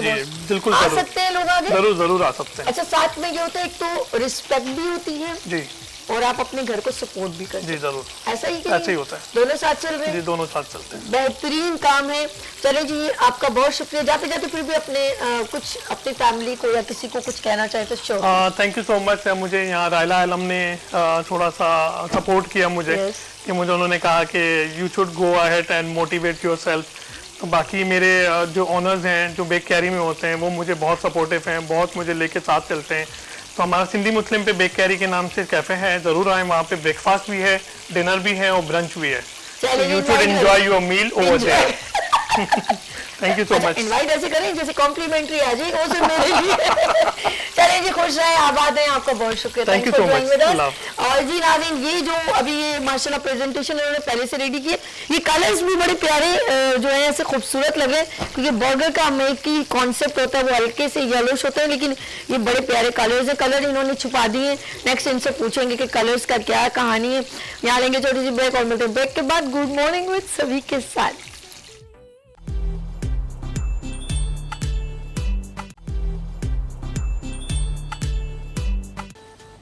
Welcome again, good morning with सभी, आपको खुश आमदीद कहती है। और आज के लिए हम डिफरेंट टॉपिक्स लेकर आते हैं अपने मॉर्निंग शो में, और हमारा कंटेंट और कॉन्सेप्ट होता है आपको अवेयर करना। आम आवाम जिसको बहुत सारी बात नहीं मालूम होती, हम अपने मॉर्निंग शो के थ्रू, अपने प्लेटफॉर्म के थ्रू आपको अवेयर करते हैं। आपने देखा होगा चलते फिरते ऐसा होता है कि आपसे गाड़ियाँ छीन ली जाती हैं, और इस टॉपिक पर मेरे ख्याल में किसी भी चैनल पे ज़्यादा गुफ्तगू नहीं होती। क्यों? आई डोंट नो, लेकिन मैं समझती हूँ कि हमें इसकी भी अवेयरनेस होनी चाहिए। हमें वो डोमेन मालूम होना चाहिए कि हम किस डोमेन में जाके अपनी कंप्लेन लिखवाएं। हमारा सिर्फ कॉन्सेप्ट होता है कि हम पुलिस में जाके बताएं, और कुछ लोग ऑफकोर्स हमारी ये नहीं कहूँगे हमारी पुलिस बुरी है या कैसा नहीं, लोग खाइफ होते हैं यार उतना ख्वारी होगी, ये होगा वो होगा, पहले से ही अपने आप को डीमोटिवेट कर लेते हैं। और बहुत सारे ऐसे होता है कि हमारे गाड़ी हमारे दरवाजे के आगे खड़ी होती है और बहुत प्यारे तरीके से लोग उसको चोरी कर लेते हैं, और कभी कभी हमें रोक कर, हमें गन पॉइंट पर हमसे हमारी बाइक, हमारी गाड़ी छीन ली जाती है। कौन सा ऐसा डोर है, कौन सा ऐसा दरवाज़ा है जो हम कानूनी तौर पे खटखटा सकते हैं? और हमारे पाकिस्तान में एक बहुत ही बड़ा इदारा है और बहुत ही खूबसूरत अंदाज में लीड कर रहा है, सिर्फ समझने की ज़रूरत है। मेरे ख्याल में कितने ऐसे लोग होंगे, अगर हमें 100 की एक क्वांटिटी या वो करूं, एवरेज बात करूं, तो ऐसे लगेगा 30% को पता होगा कि CPLC कौन सा इदारा है। यार मैं ऐसे ही बात कर रही हूँ, शायद मेरी इसमें ऊपर नीचे उतार चढ़ाव हो सकता है, लेकिन मैं एक आम किसी पर्सन के पास जाऊँ, एक रेडी वाले के पास जिसके पास एक बाइक भी होगी, या एक सादे से बंदे के पास जाऊँगा, CPLC क्या है, वो कहेगा चलो बीबी जाओ, मुझको क्या पता। आई डोंट नो क्यों नहीं मालूम। उस बेचारे की चीज़ भी उसी के पास, जो एक सादा सा पर्सन है, वो भी हमारी तरह जो अवेयर है, उसके पास भी गाड़ी, उसके पास भी कुछ ना कुछ है, लेकिन उसकी चीज़ अगर चोरी हो जाती है उसको मालूम ही नहीं मैंने कहाँ जाना है, और वो घबरा रहा है, उसको नहीं मालूम मेरी आसानी से मेरा डोमेन ये, मैं बहुत कन्वीनियंट है, मैं ये आसानी से मेरा मोबाइल स्नैच हो रहा है। स्नैचिंग बहुत कराची में बढ़ गई है, तो हमें तो ज़्यादा नॉलेज की ज़रूरत है। हमें तो बार बार हमारे ऐड चलने चाहिए, जिस तरह पोलियो के कतरे के चलते, तो बार बार नोट करें कि अगर अल्लाह ना करे आपकी ये चीज़ चोरी हो जाए, फ़ौरन इस इदारे में कॉल कीजिए। तो किसी को पता ही कुछ नहीं है। आज इस टॉपिक पर डिस्कस होगी। ऑफ कोर्स एक मेन पर्सन यहाँ पर मैं स्पेशली उनको मैंने रिक्वेस्ट करके इनवाइट किया है और उन्होंने अपना कीमती वक्त निकाला है। It's honour to me, honour to my platform good morning with सभी, और आज वो मेरे प्रोग्राम का हिस्सा बने, मुझे बहुत खुशी है। और एक तो सबसे पहले जब मैंने उनसे सिर्फ फ़ोन पे बात की थी, उनका जो अंदाज़े बयां था वो रिप्रेजेंट कर रहा था कि वाकई में वो इस इदारे से बिलोंग करते हैं। मुझे ज़रा भी महसूस नहीं हुआ कि मैं इस शख्स से किसी डोमेन के थ्रू बात कर रही हूँ और ये मुझसे इस तरह बात कर रहे हैं। नो वे, इतने अच्छा खूबसूरत लहजा, बहुत प्यारा अंदाज, और बिल्कुल वो कहते हैं कुछ ट्रेनिंग लेके आगे आए हूँ और मुझे समझा रहे थे कि यूँ बात होनी चाहिए, यूँ। तो मुझे बहुत अच्छा लगा और मेरा दिल किया कि मैं उसको अपने प्रोग्राम का, उनको अपने प्रोग्राम का हिस्सा बनाऊँ। सॉरी। अच्छा जी, यहाँ पर मौजूद हैं एक ऐसे पर्सन, CPLC के ख़ास जो एक होते हैं ना, मैं कहूँगी एक ख़ास डेजिग्नेशन रिप्रेजेंट करते हैं और सबको लीड करते हैं। तो मैं ये कहूँगी head of task force CPLC mister Aamir Hasan Khan साहब यहाँ पर मौजूद हैं। अस्सलाम वालेकुम। वालेकुम सलाम। कैसे हैं सर? I am good. आप कैसे? इट्स ऑनर टू मी, आप यहाँ पर तशरीफ़ लाए, बहुत शुक्रिया। Thank you so much. अच्छा सर, मैं इंट्रो में मैंने कहा कि हमें पता ही नहीं होता, बहुत सारे लोग ऐसे उनकी कीमती चीज़ें, मोबाइल, गाड़ी, बाइक जो उनसे छिन जाती है तो वो ज़्यादा घबराते हैं कि मैं इतनी बार किसी जगह जाऊँ, वो मिले ना मिले। तो हम पहले से गुमा क्यों कर रहे हैं कि हमें ये चीज़ नहीं मिलेगी? तो इसको थोड़ा सा इस पर रोशनी डालिए। देखिए, लोग थोड़ा सा एक थाना कल्चर से मैं जो समझता हूँ थोड़ा सा डरते हैं जी जी कि हम जाएंगे तो पुलिस से अनजान कि क्या बिहेवियर होगा, क्या चीज़ सामने आएगी, किस तरह से बिहेव करेंगे, क्या चीज़ मांग लेंगे, हम पहुँचा दे पाएंगे नहीं दे पाएंगे। बहुत सारे इफ़ एंड बट्स वो वैसे ही एक परसीव कर लेते हैं। वो परसेप्शन उनको वहाँ तक लेके नहीं जाता, वहाँ पे रोक देता है उनको। ठीक है। CPLC का अगर आप बेसिक मकसद पे आएँ CPLC का और उसके नाम पे जाएं तो उसका नाम एक अपने तौर पे खुद बयान करता है कि मैं क्या हूँ, सिटीजन पुलिस लिजॉन कमेटी। ओके। देखिए सिटीजन को, एक आवाम को और पुलिस का एक लाइजनिंग कराती है। यही वो चीज़ कि अगर तो एक इंसान घबरा रहा है पुलिस का इंटरेक्ट करते हुए या डर रहा है, कोई भी रीज़न हो सकता है, तो CPLC में आए और CPLC उसकी इंटरेक्शन करेगी, उसके मसले को सुनेगी और उसके मसले को हल करेगी। ठीक है। अब नॉर्मली लोग CPLC को व्हीकल्स और मोबाइल्स के हवाले से जानते हैं। CPLC के कॉल सेंटर 1102 के अंदर 4 से 5 हज़ार calls on a daily basis, जिसमें कोई इंक्वायरी कॉल्स भी होती हैं, कुछ इन्फॉर्मेशन कॉल्स भी होती हैं, तो वो रोज़ आती हैं। सवाल ये है कि जब आपकी बाइक छीने तो आपने सबसे पहले 15 को इन्फॉर्म करना है। ओके, ठीक है। पुलिस वो इदारा है, लॉ इन्फोर्समेंट ही वो इदारे हैं जिन्होंने आपकी अगर कोई चीज़ चोरी हो जाए, छिन जाएगी, तो उन्होंने ही ढूंढना है। ठीक है, ठीक है। 15 पे आप कॉल कर देंगे, आपने थाने भी जाना है और वहाँ पे आपने अपनी FIR भी दर्ज करानी है। ओके। देखिए एक प्रॉपर प्रोसीजर हो गया ना। ठीक है। देखिए जब तक आप थाने को इन्फॉर्म नहीं करेंगे उस वक्त तक आप क्या यकीन करते हैं कि आपकी बाइक किसने ढूंढनी है? किसी डॉक्टर ने या किसी इंजीनियर ने बाइक आपकी ढूंढनी नहीं है। ठीक है। जो लॉ इन्फोर्समेंट के इदारे हैं उन्होंने बाइक ढूंढनी है। ठीक है। अच्छा, बाइक्स मिलती भी हैं। अच्छा, बाइक्स मिलती हैं। ठीक है। और जब मिल जाती हैं तो अक्सर बेशतर ये चीज़ मेरे सामने आई है कि वो कंप्लेन भी नहीं होती। जब आपने कंप्लेन ही नहीं कराई हुई तो फिर हम वो बाइक आपको कैसे आपको प्रोवाइड करें? हम आपको कैसे दें? बिल्कुल सही। वो जो मैं अभी कह रही थी ना कि मैं उस जगह गई और इतनी सारी गाड़ियां खड़ी थी और रीजन ये था कि आपने कोई लेटर पुट अप नहीं करवाया, कोई कंप्लेन पुट अप नहीं करवाई, तो वो कैसे जो मिली है उसको कैसे, क्योंकि इनका एक बड़ा अच्छा एक डोमेन यूं है कि ये सब एक दूसरे से लिंक में होते हैं। और जैसे कोई चीज मिलती है वो सबको इन्फॉर्म किया जाता है, उनके कंप्यूटर्स में जाता है कि ये चीज मिल गई है, कि आया कि आपके पास किसी की कंप्लेन है। अब जब कोई इंडिकेशन ही नहीं होगा, इंडिकेट नहीं किया जाएगा, तो हाउ इज पॉसिबल कि वो आपको प्रोवाइड की जाए? वो बड़े सड़ जाती है। देखिए एक तो आपकी इमलाक मिल गई और वो खराब हो गई, एक तो ये नुकसान हुआ आपका। दूसरा एक जो सबसे बड़ा नुकसान सभी इसमें होता है लोगों का कि अगर तो वो किसी भी गलत इस्तेमाल में आ गई, उससे कोई डकैती हो सके तो उसके साथ कुछ भी हो सकता है। गॉड फॉरबिड, अल्लाह बुरे वक्त से बचाए। नहीं कुछ भी हो सकता है। कोई भी एक क्रिमिनल उसको किसी भी गलत इस्तेमाल में ले सकता है। मैं उन इस्तेमाल पे नहीं जा रहा, बट वो कोई भी इस्तेमाल हो सकता है। उस वक्त आपकी अपनी जाती स्टैंडिंग क्या है? That's good, sir. बहुत प्यारी बात की कि वो अगर ये सोच के आप कंप्लेन कर दें, जरूरी नहीं कि वो मिले ना मिले, लेकिन ये सोचें कि अल्लाह ना करे कि बाइक कहीं किसी एक्सीडेंटल केस में इस्तेमाल ना हो जाए, कहीं चोरी में इस्तेमाल ना हो जाए या कहीं डकैती में ना, तो आपका बैकअप जो है ना सेफ साइड की तरफ आ जाएगा। Yes, over to you. मतलब बात ये है कि आप देखिए डकैती में इस्तेमाल कर सकते हैं, बिल्कुल। बम धमाके में, बम धमाका मैं कहना नहीं चाह रहा था, मगर बात है कि सबसे बड़ी ओपनली बात करें सर, मतलब वो सबसे बड़ी प्रॉब्लम यही है कि मतलब वो देखिए एक क्रिमिनल को तो कोई चीज चाहिए ना, वो गाड़ी चोरी करेगा तो इसीलिए करेगा ना, या तो वो बेचेगा या कुछ करेगा या किसी क्राइम में बिल्कुल करेगा। तो अगर आपने टाइमली CPLC को, पुलिस को इन्फॉर्म कर दिया है तो नाउ यू आर सेफ। अब देखिए CPLC को या पुलिस को इन्फॉर्म करने का सबसे बड़ा फायदा क्या होता है? एक छोटा सा प्रोसीजर है जी। आपने कॉल किया 15 को, यानी कि आपकी इंटीमेशन कॉल जा चुकी है, वो कॉल रिकॉर्डेड हो चुकी है कि आपने अपनी ABC 123 का इन्फॉर्म कर दिया कि ये चोरी हो चुकी है इस पॉइंट पे इतने बजे। अब इसके बाद आप सेफ हैं, ठीक है? बिल्कुल।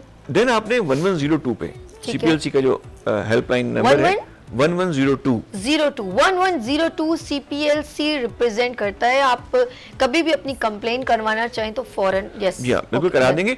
ठीक है, उसके बाद आपको जो आप कॉल करेंगे CPLC, तो वो CPLC आपसे तमाम तो डिटेल्स लेगा, चेक करेगा, वेरीफाई करेगा और उसके बाद उसको अपने सिस्टम का हिस्सा बना देगा। अच्छा, देन आपको वो कहेगा कि आप थाने जाएं।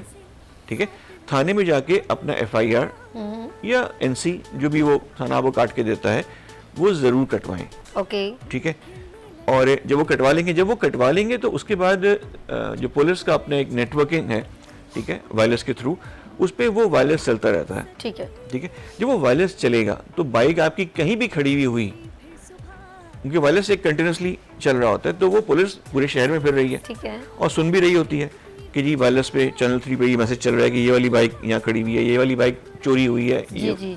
तो जो भी चोरी हुई होती है वो उसी वक्त मूव कर रहा होता है, कहीं ले जा रहा होगा, कहीं ठिकाने लगा रहा होगा, या किसी क्राइम में इस्तेमाल कर रहा है, रोड पर होगा, तो उसी वक्त वो बाइक पकड़ी जा सकती है, आप किसी चीज से बच सकते हैं। सेकेंडली, जब यही इंफॉर्मेशन CPLC को पुलिस के थ्रू मिलती है, ठीक है, तो CPLC फौरी तौर पे उस बाइक को एक्साइज के अंदर ब्लॉक कर देती है। अच्छा, ठीक, यानी कि आपकी फाइल सेफ कस्टडी कर दी जाती है।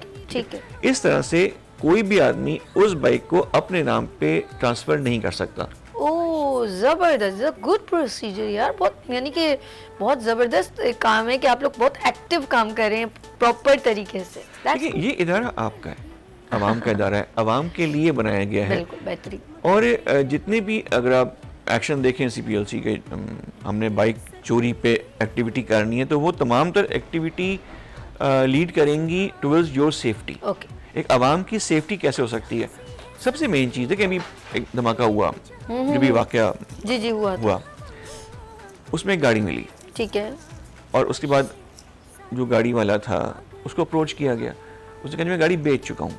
सवाल किया गया, भाई तुमने अगर गाड़ी बेच दी थी तो ट्रांसफ़र क्यों नहीं करवाई? देखिए, वो आदमी परेशानी का हिस्सा तो बना, वो जज का हिस्सा तो बना। ठीक है, इस परेशानी से ये ना हो कि कल आप उस परेशान आदमी के आप खड़े में हो। अपनी गाड़ी जब भी बेचें, किसी को बेचें, तो डील क्लोज होने से पहले गाड़ी को ट्रांसफ़र करवाएं। ओके, गाड़ी को हमें ट्रांसफ़र ज़रूर करवाना है। देखिए, आप खरीद रहे हैं ना, देखिए जब मकान बेचते हैं, मकान आप किसी को बेच रहे हैं, तो वो जब आप डील क्लोज हो रही होती है, पेमेंट आप लोग कर रहे होते हैं, तो उसी वक्त वो मकान ट्रांसफ़र होता है ना पहले। बिल्कुल ऐसे ही, पेमेंट से पहले, डील क्लोज से पहले मकान ट्रांसफ़र होता है उस आदमी के नाम पर जिसको आपने बेचा है, और देन आप पूरी पेमेंट देते हैं। सेम इन द केस, आप गाड़ी के लिए यही चीज़ करें तो आपके लिए फ़ायदा है। That's good. यहाँ पे मैं एक चीज़ और बताऊँ आपको सभी, ये भी सेफ्टी के लिए लोगों की, कि बहुत सारे लोग ऐसे हैं जो कि अपनी गाड़ियाँ चीज़ें बेच चुके हैं और अब वो घबरा रहे हैं, परेशान हो रहे हैं कि यार सामने वाले ने तो ट्रांसफ़र करवाई नहीं है। अच्छा, एक्साइज में इस वक्त अभी तक ऐसी कोई चीज़ डिपार्टमेंट में मौजूद नहीं है। वो ये कहते हैं कि जी ट्रांसफ़र जिसने ख़रीदी वो ट्रांसफ़र करा ले हमारे नाम, अपने नाम पे, मगर ऐसी चीज़ मौजूद नहीं है कि जो पहले बेच चुके हैं, जो सेलर है जिसने बेची है, वो ये इंटीमेशन दे सके कि भाई मैं गाड़ी बेच चुका हूँ, ओके, अब मेरा कोई किरदार नहीं है, ठीक है, मेरे नाम पे चल रही है, Yes. बट मेरा कोई किरदार नहीं है। ओके, ये इंटीमेशन एक्साइज अपने रिकॉर्ड का हिस्सा नहीं बना रहा, अभी तक नहीं बना मैं रहा। समझ गई, ठीक है। CPLC ने इसी चीज को सामने रखते हुए सोल्ड बट नॉट ट्रांसफर्ड, अगर आप देखें सोल्ड बट नॉट ट्रांसफर्ड की कैटेगरी को अनाउंस किया कुछ अर्से पहले, कोई 2 साल पहले इस कैटेगरी अनाउंस किया गया, ताकि वो तमाम लोग जिन लोगों ने अपनी गाड़ियां बेच दी हैं ओके, और सामने वालों ने ट्रांसफर नहीं कराई हैं, वो तमाम कवाइफ CPLC में जमा करा दें। सही, एक एफिडेविट के साथ आप जब जमा करा देंगे CPLC के अंदर, तो एट लीस्ट, देखिए जब भी कोई वाकया होता है तो तमाम लॉ इन्फोर्समेंट, क्योंकि CPLC ही डेटाबेस मेंटेन कर रही है क्राइम का, पूछा जाता है CPLC से कि क्या हुआ जी, इस ये गाड़ी किसकी थी किसकी थी, ठीक है, तो उस वक्त अगर हमें पता होगा कि ये गाड़ी आरिफ साहब उस्मान साहब को बेच चुके हैं, ओके, तो एटलीस्ट आरिफ साहब से ये तो पूछा जाएगा कि उस्मान साहब का बता दें, हाँ, पर आरिफ साहब को धरा नहीं जाएगा।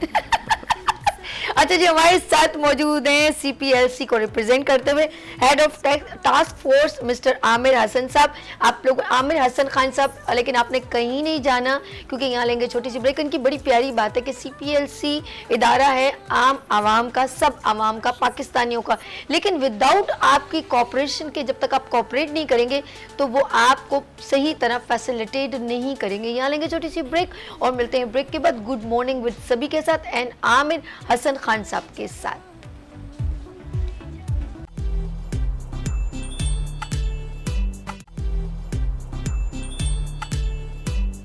Welcome again, good morning with सभी, आपको खुश आमदीद कहती है और गुफ्तगू हो रही है सीपीएलसी के पाकिस्तानी बिगेस्ट इदारे पर। और आई फील वेरी प्राउड क्योंकि ये इदारा बहुत खूबसूरत अंदाज से जो काम कर रहे हैं।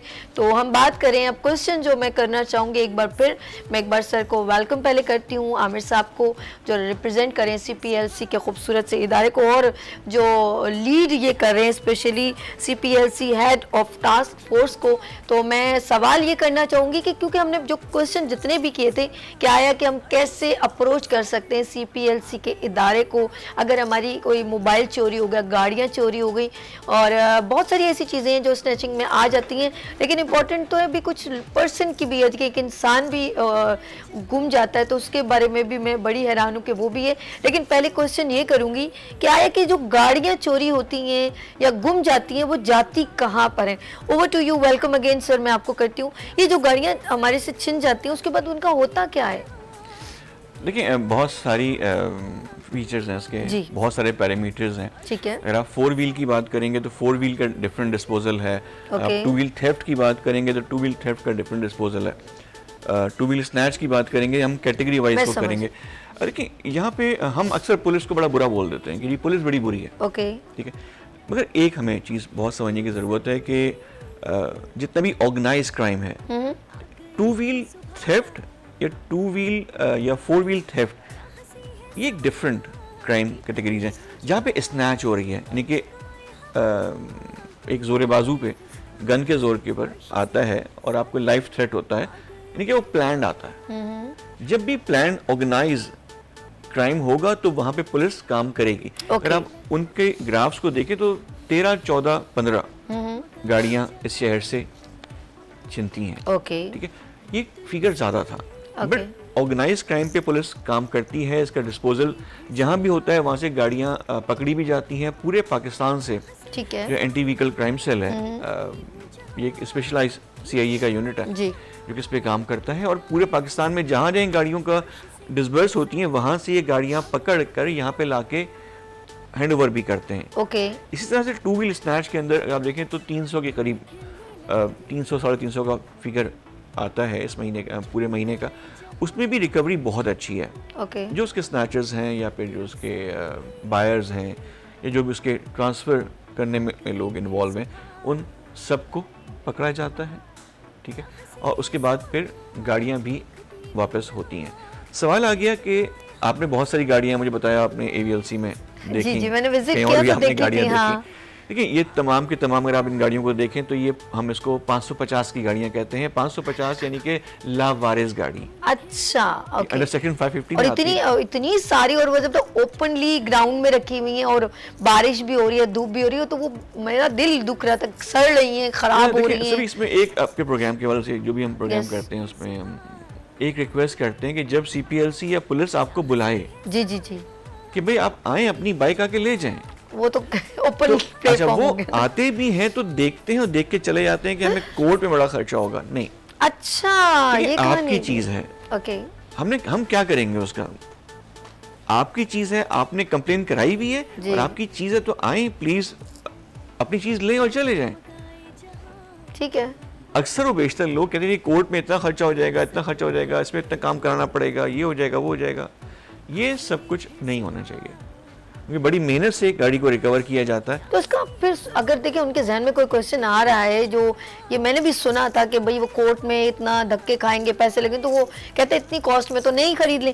तो आप इसका कुछ सोल्यूशन उसी प्रेमिसेस में रख देना कि यहाँ ही से जो भी है सिस्टम में, अगर आप कोई फी है, कोई फीस है, तो वो यहीं पे कर दें। सब लोग गवर्नमेंट है, कोई फीस गवर्नमेंट की कुछ नहीं होती। ठीक है, आप सीपीएलसी कॉल कर लें, 1102 पर कॉल कर लें।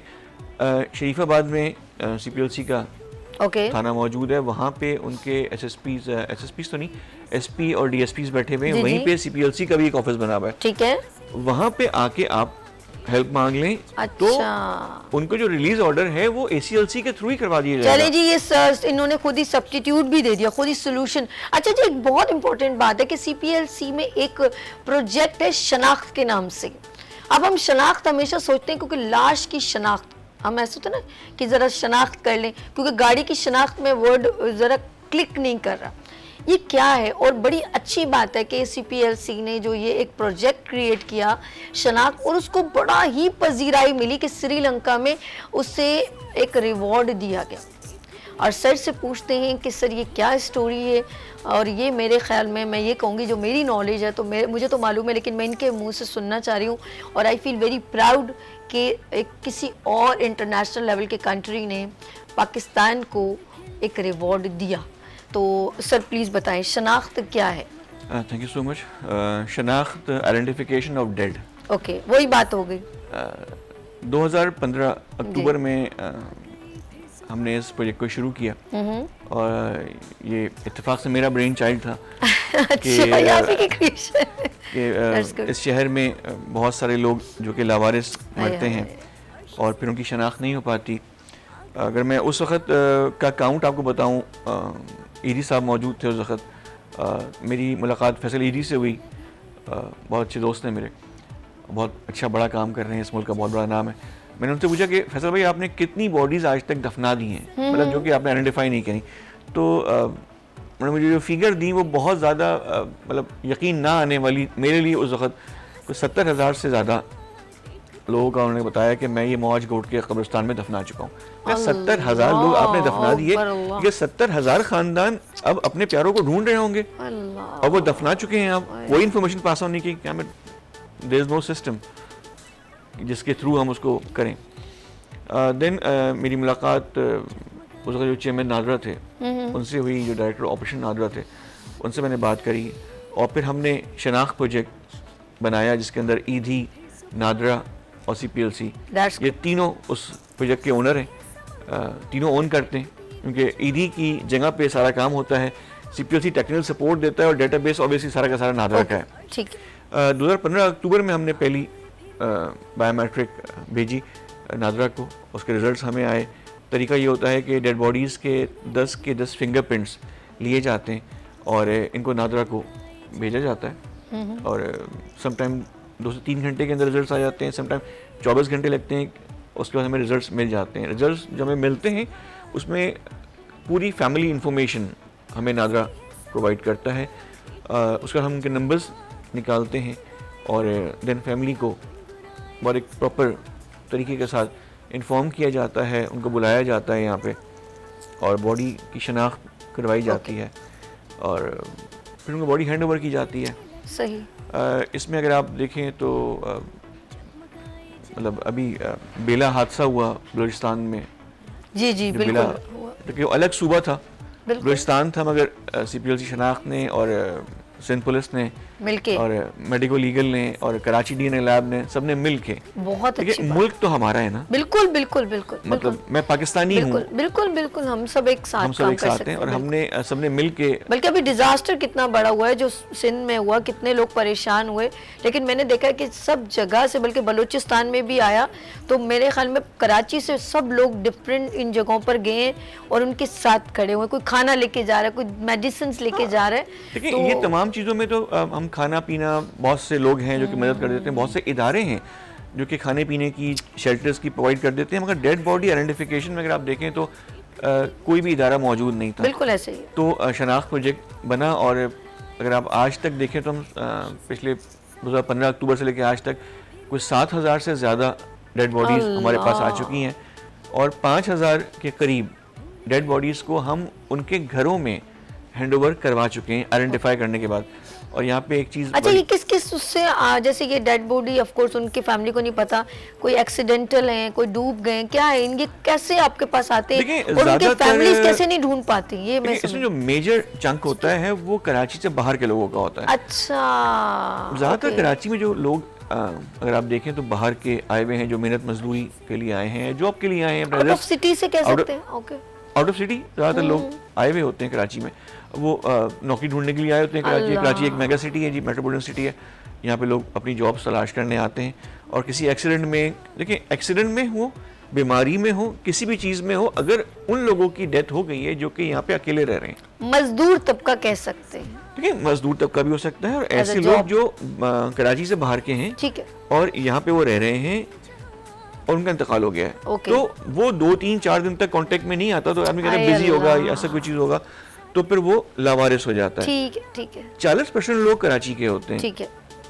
जब फ़ोन बंद हो जाता है यहाँ पे तो लोग अपने प्यारों को ढूंढना शुरू कर देते हैं, वो हॉस्पिटल्स में जाते हैं, यहाँ जाते हैं, वहाँ जाते हैं। तो आपने एक डायरेक्ट डोमेन मेंशन कर दिया, सबसे पहले कॉल टू, क्योंकि जैसे ही अगर कहीं पर भी होगा, मैं तो कहती हूँ कि अगर आपने शनाख्त के नाम से इस इदारे को रिप्रेजेंट किया है तो सारे हॉस्पिटल, सारे ऑर्गेनाइजेशंस जो भी हैं, प्राइवेट हो या नॉन प्राइवेट हो, जो भी हो, वो सबसे पहले इस शनाख्त CPLC को फौरन कॉल करें, उनको इन्फॉर्म करें, ताकि जो लोग भी हो डायरेक्ट इनको ही अप्रोच करें, क्योंकि इनके पास पहले से इन्फॉर्मेशन आ जाए। देखिए अनकॉन्शियस आदमी है, इसलिए हमने अनकॉन्शियस पे काम करना शुरू किया। ईडी के अंदर आप देखें तो बहुत सारे लोग जो अनकॉन्शियस हैं वो आते हैं, ऐसे बहुत सारे लोग हैं जो डिमेंशिया के पेशेंट्स हैं, जो कि अपना एड्रेस भूल जाते हैं।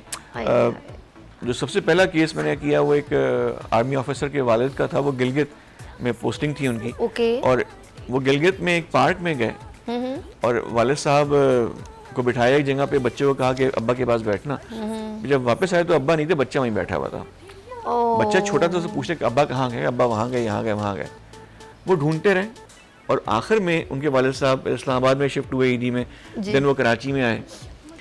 जब हमने उनकी बात कराई, उनको डिटेल्स सब निकालने के बाद बायोमेट्रिक से तमाम, हमने व्हाट्सएप कॉल मिलाई उनको और कहा कि आप बात करें। वो डिमेंशिया पेशेंट्स थे, उनको एड्रेस याद नहीं था, कुछ भी याद नहीं था, बट बेटे का शक्ल उनको डेफिनेटली, बेटे ने बाप को देखा, बाप ने बेटे को देखा, तो हमारी सारी मेहनत वहाँ पे वसूल हो गई अपने अल्लाह के आगे। बेशक सारी मेहनत वसूल हो गई कि हमने कुछ कर दिया।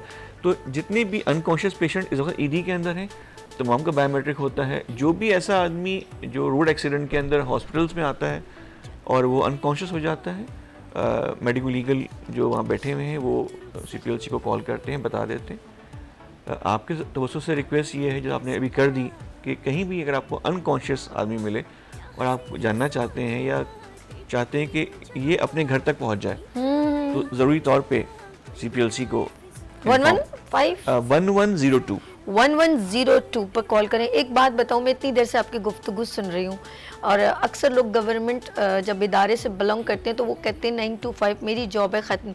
लेकिन मैं इतनी देर से इनकी बात सुन रही हूँ, ये ऐसे लग रहा है मतलब अपने लबों से नहीं, कुछ अल्फाज अदा करें, अपने दिल से अदा करें, और ये दिल की फीलिंग एक इंसानियत को रिप्रेजेंट करती है। यकीन करें आमिर साहब, रियली मैं सच कह रही हूँ, मैं आपकी गुफ्तगू सुन रही हूँ कि मैं ये ऐसा होना चाहिए, ऐसा करना चाहिए। इनकी क्रिएशन देखें, शनाख्त इन्होंने क्रिएट की, फिर ये आसानियाँ, और जिन लोगों के नाम ले रहे हैं कि ईदी से एक हमने एक आपस में कोलैबोरेशन की, काम किया, और आगे क्या क्या करना है, कैसे इन्होंने स्टार्ट किया, ये सारी चीज़ें बड़ी काउंटेबल है नाज़रीन। और ये सब एक इंसानियत, उसमें लसानियत से पाक आप लोगों को फैसिलिटेट करने के लिए करें। लेकिन जब तक आप लोग कोऑपरेट नहीं करेंगे तो बहुत आपकी परेशानियों के हल निकाल रहे हैं कि हम आपके लिए ये आसानी कर दें या हम आपके लिए ये आसानी कर दें। और मैं कहती हूँ इनकी जॉब जो है ना, कि 9 to 5 नहीं है, 24 आवर्स है। खुदा ने खास्ता कहीं पर भी कोई डिज़ास्टर है, कुछ है, इनको ज़्यादा अलर्ट होना पड़ता है, क्योंकि इनकी रिस्पॉन्सिबिलिटी बहुत ज़्यादा बढ़ जाती है। फिर खुद तो खुद अपने नीचे बहुत सारे इनके जो डोमेन में या इनके जो एक फोर्स है वो उनके सब ये लीड करें, तो ये रिस्पॉन्सिबिलिटी डबल होती है सर। डबल होती है, ऐसा ही है कि बिल्कुल ऐसा ही है। देखिए श्रीलंका में जो forensic conference Asia Pacific region की हुई, जो सवाल आपने किया कि उसका क्या कोई चीज़ रह गई थी, ऑस्ट्रेलिया से लेके जापान तक ये एशिया पैसिफिक रीजन है, और पाकिस्तान भी इसी रीजन का हिस्सा आता है। तो डेड मैनेजमेंट पे ये कॉन्फ्रेंस हुई, उसमें फॉरेंसिक के 7,000 रिसर्च पेपर्स जमा हुए थे और इसी तरह CPLC ने अपना शनाख्त प्रोजेक्ट भी इसमें सबमिट किया था और वहाँ पे हमने उसको प्रेजेंट किया और कोई 32 से ज़्यादा कंट्रीज़ थी जिन्होंने पार्टिसिपेट किया था और तमाम ममालिक में शनाख्त को एज ए पाकिस्तान प्रोजेक्ट उसको फर्स्ट रिवॉर्ड दिया गया। That's good, sir. Outstanding. And I feel very proud. You are a pride of Pakistan. I salute you. मैं आपको सलाम पेश करती हूँ। ये बड़े एजाज की बात है कि इंटरनेशनल लेवल पर इतने सारी कंट्रीज, इतने सारे डॉक्यूमेंट सबमिट हुए and win of Pakistan and CPLC project शनाख्त।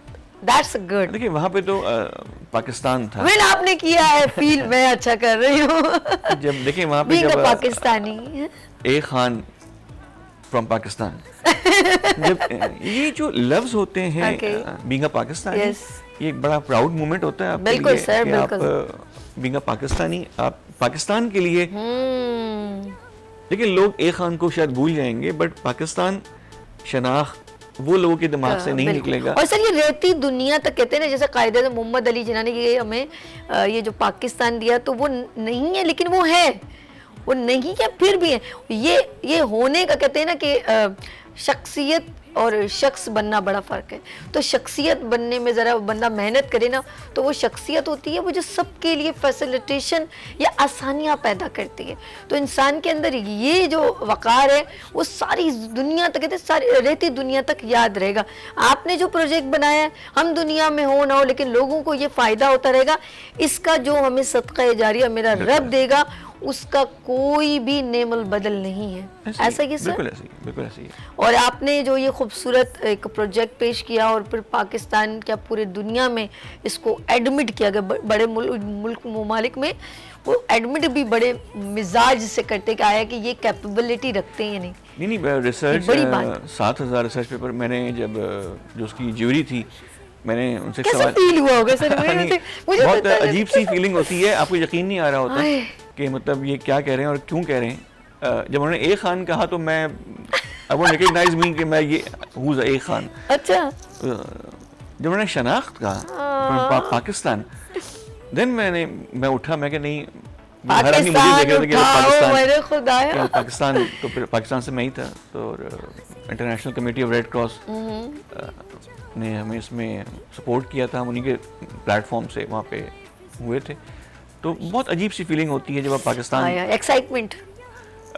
एक्साइटमेंट तो नहीं कहूँगा, एक बड़ी प्राउड फीलिंग होती है और एक बड़ी सेटिस्फेक्शन होती है बहुत बड़ी कि आपने देखिए ज़्यादातर लोग देखें इस मुल्क का कुछ नहीं हो सकता, एक बड़ा एक नॉर्मल सी लाइन है हमारी, हम हर कोई बोल रहा होता है हो सकता है। सर आपने कहा बड़ा प्राउड फील होता है, तो मेरा एक जो तो मॉर्निंग शो तो डेली मैं करती हूँ 10 to 12 और मेरा एक शो और होता है एवरी वेडनेसडे 10:20 रात को 10 बजे और 10:20 पे प्राइड ऑफ पाकिस्तान। तो मैं रिक्वेस्ट करूँगी आपसे बहुत हम्बल कि आप मेरे प्राइड ऑफ पाकिस्तान का हिस्सा बने और इसमें आपने मैं आज तो सिर्फ CPLC की बात हुई है, फिर हम CPLC के साथ आपने बचपन जर्नी कैसे ज़िंदगी का सफ़र किया और इस मकाम तक पहुँचे। प्राइड ऑफ पाकिस्तान आप इनवाइटेड है मेरे शो में, मैंने आपको लाइव इनवाइट कर दिया है। अच्छा जी जाने का वक्त हो गया है। आई फील वेरी प्राउड कि आज मेरे साथ पाकिस्तान का प्राइड मौजूद है और जाते जाते हम सर आमिर साहब से एक छोटा सा सर मैसेज आप अपने नाज़रीन को देना चाहें CPLC के थ्रू के लोग कैसे ज्वाइन कर सकते हैं? मतलब मेरा मैसेज यही है कि ये आपका इदारा है और आपकी गाड़ी छिनती है, आपने CPLC को इन्फॉर्म करना है, इसमें आप ही की सेफ्टी है। मोबाइल छिनता है वो चीज़ कंप्लेन का हिस्सा बन जाएगी और उसके बाद जब भी वो मोबाइल बिकने आएगा तो वो मोबाइल पकड़ा जाएगा और आपकी चीज़ें आपको वापस मिल जाएंगी। दूसरी सबसे बड़ी चीज़ कि अगर आपको पुलिस से इंटरेक्शन में कोई भी इशू आप फेस कर रहे हैं, CPLC के तमाम जोनल ऑफिस मौजूद हैं, कराची में, हैदराबाद में, नवाबशाह में, मीरपुर ख़ास में, कराची में तो 7 के करीब ऑफिस मौजूद हैं, पे गवर्नर हाउस में गेट नंबर 4 पे CPLC का मेन ऑफिस मौजूद है। आप यहाँ पे आके अपनी कंप्लेंट जमा करा सकते हैं। मिसिंग पर्सन का इशू है, कोई भी इशू है, कोई FIR आपने दर्ज कराई हुई जिसके अंदर पुलिस आपको रिस्पॉन्ड नहीं कर रही, आपको लगता है रिस्पॉन्ड नहीं कर रही, शायद वो काम कर रहे होंगे, मगर आपकी सहूलियत के लिए CPLC आपका प्रॉपर लाइजनिंग करवाएगा और आपके उस मसले को हल करवाएगा। और आखिरी रिक्वेस्ट ये कि 1102 ये नंबर आपने याद रखना है और आपने किसी भी वाक़े को 1102 पे ज़रूर रिपोर्ट कराना है, क्योंकि देखें यही एक इदारा है जो कि डेटाबेस बनाता है, और डेटाबेस जितना स्ट्रॉन्ग होगा, पुलिस इतनी ही इन्फॉर्म्ड होगी, लॉ इन्फोर्समेंट को इतना ही ज़्यादा पता होगा कि किस इलाके में क्या हो रहा है, ताकि उस इलाके को रिकवर किया जाएगा, वहाँ पे पुलिस फोर्स बढ़ाई जाएगी, या जो भी एक्टिविटी करनी है लॉ इन्फोर्समेंट को, जब तक डेटाबेस मुकम्मल नहीं होगा या पूरा नहीं होगा या कंप्लीट नहीं होगा, उस वक्त तक लॉ इन्फोर्समेंट को सही इंफॉर्मेशन नहीं पहुँच सकेगी। Thank you so much. Thank you Aamir Hasan साहब, बहुत शुक्रिया, थैंक यू। इंशाल्लाह दिल तो नहीं कर रहा खुदाफिज करूँगा और खूब गुफ्तगू करूँ, लेकिन टाइम खत्म हो गया, लेकिन इंशाल्लाह एक सेशन और आपके साथ करेंगे। Thank you so much. जी सर, आपका शुक्रिया। और हम जी नाज़रीन, जाने का वक्त हो गया है। CPLC को रिप्रेजेंट करते हुए आमिर हसन खान साहब हमारे साथ थे और बहुत खूबसूरत गुफ्तगू रही आप लोगों के साथ और अवेयरनेस की बात हुई। मुझे खुशी है कि मेरी भी नॉलेज में इजाफ़ा हुआ, ऑफ कोर्स आपकी भी नॉलेज में इजाफ़ा हुआ होगा। अपना बहुत ख्याल रखिएगा, कल फिर मिलेंगे किस तरह, उभरते सूरज की तरह। अल्लाह हाफ़िज़।